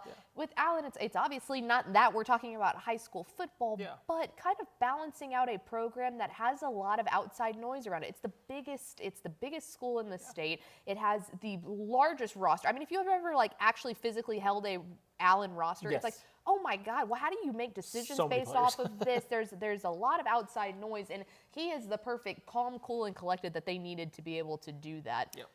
All right, let's bounce up and take a look real fast at the 6A scores across the state. Let us check out the biggest classification. The big dogs. Bam. I hit that one right. You got it. I did it. That's the first one. Let's go. Duncanville 49 over Dallas Skyline 14. DeSoto over Waxahachie. I'll say 36-16 is a very impressive score for DeSoto because I'm very high on Waxahachie this year. Yes. So it shows me that DeSoto is still very much DeSoto despite a lot of questions we had earlier in the season because that is a good Waxahachie team. We mentioned Campbell 49-14 over Hebron. Denton Geyer 41-21 again over a good Flower Mountain team. So that is a good win for Denton Geyer in that district. Bridgeland all over Langham Creek. I read those highlights 35-6. And Euless Trinity, hello, 31-28 over Byron Nelson.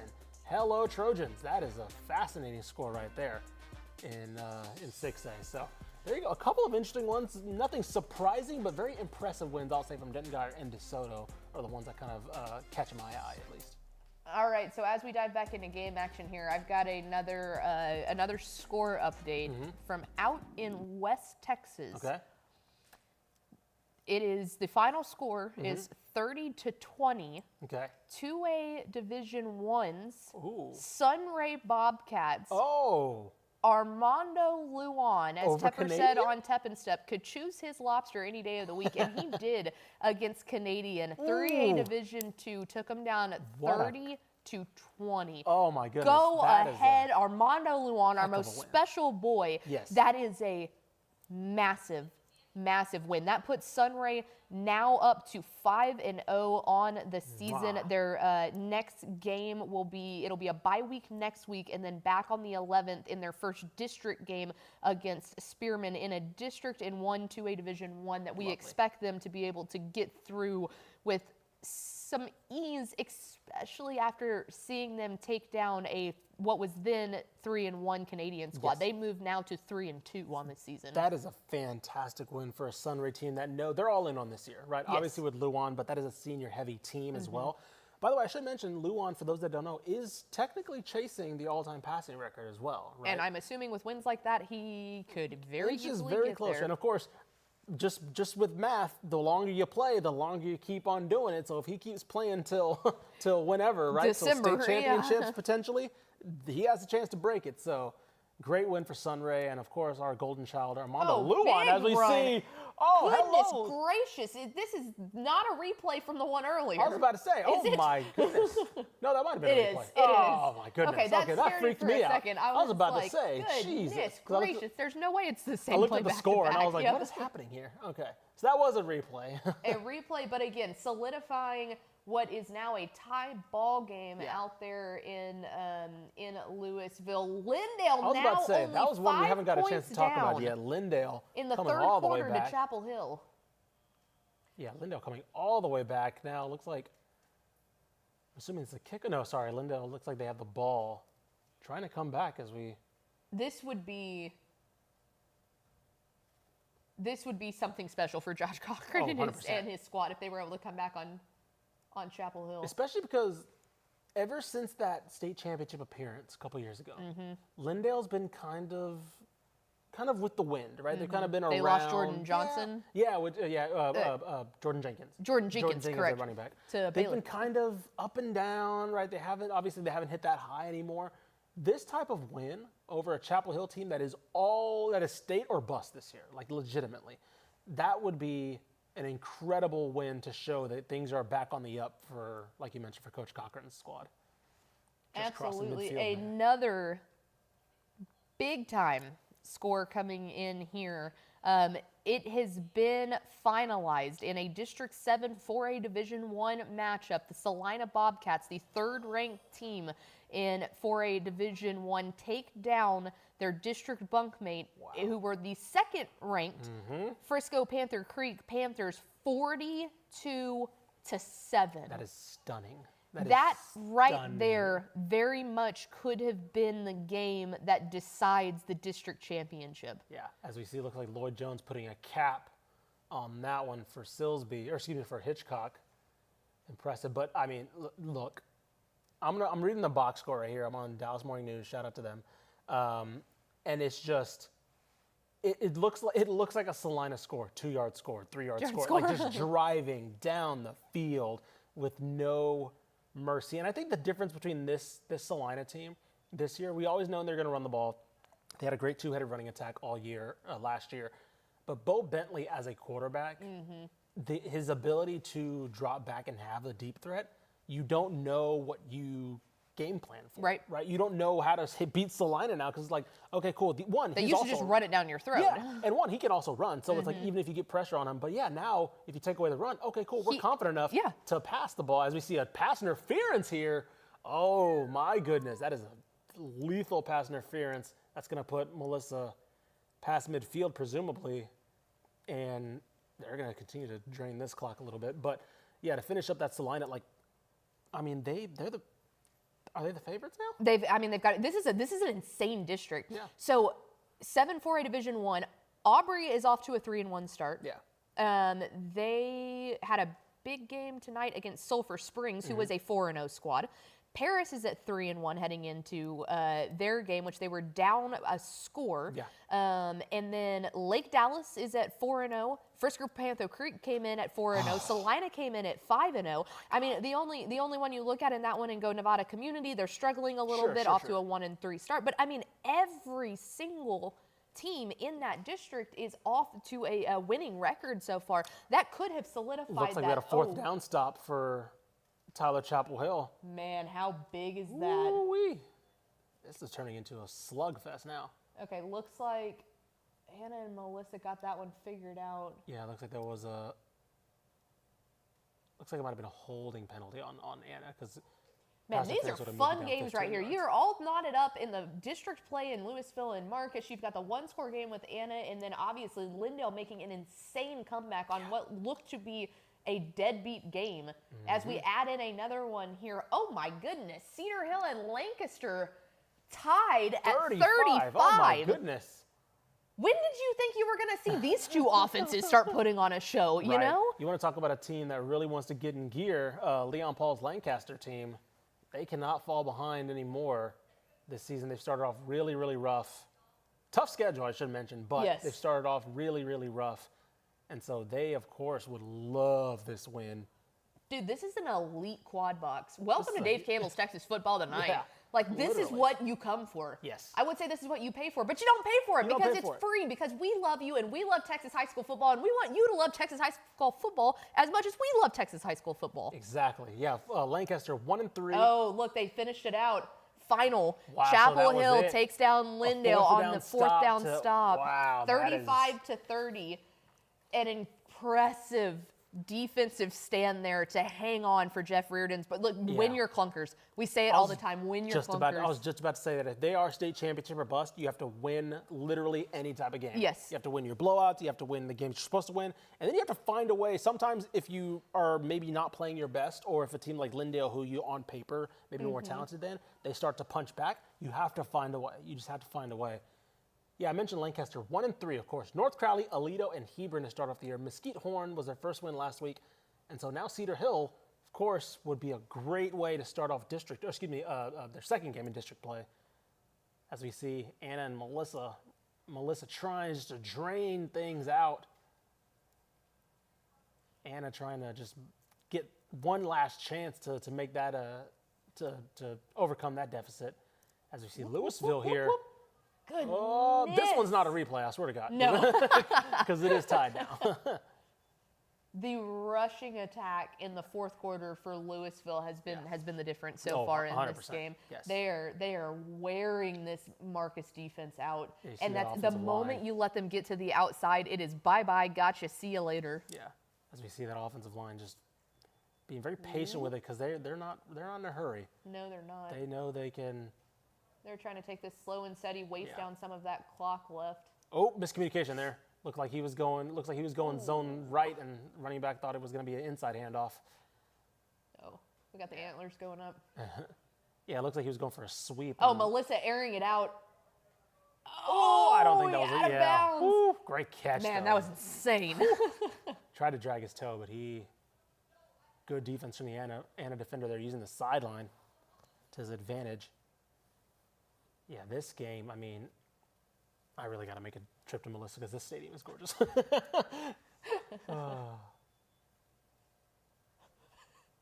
As we see Lewis, ooh, that was a dangerous throw. Whew. I don't love the play call on that one. Yeah, that was a little bit of an iffy one, especially when, how about that? Melissa. So much happening right now. This is why you come to Dave Campbell's Texas Football Tonight. There you go. This is the fun hour, Keep your Ishmael. head on a swivel. It wouldn't be the fun hour without fun things. That's a great way to describe that. Stitch that on a throw pillow. Fun. It wouldn't be the fun hour without fun things. I mean, sometimes you have to call them how you see them. Play the classics. As we see a drop back almost pass. a bad snap there. Yeah, got to get rid of that. He's just got to get rid of that. Three tackles for loss on 3 consecutive plays. I'm telling you, we are piping into the headsets because I just talked about you can't let them get to the outside. Yeah, exactly. They're like, okay. Okay, that makes sense. Yeah. Let's tackle them before the line of scrimmage. Oh, we're in overtime here. Okay. Oh, my goodness. 35-35, Lancaster and Cedar Hill in overtime. Back to Melissa and Anna right there on the bottom.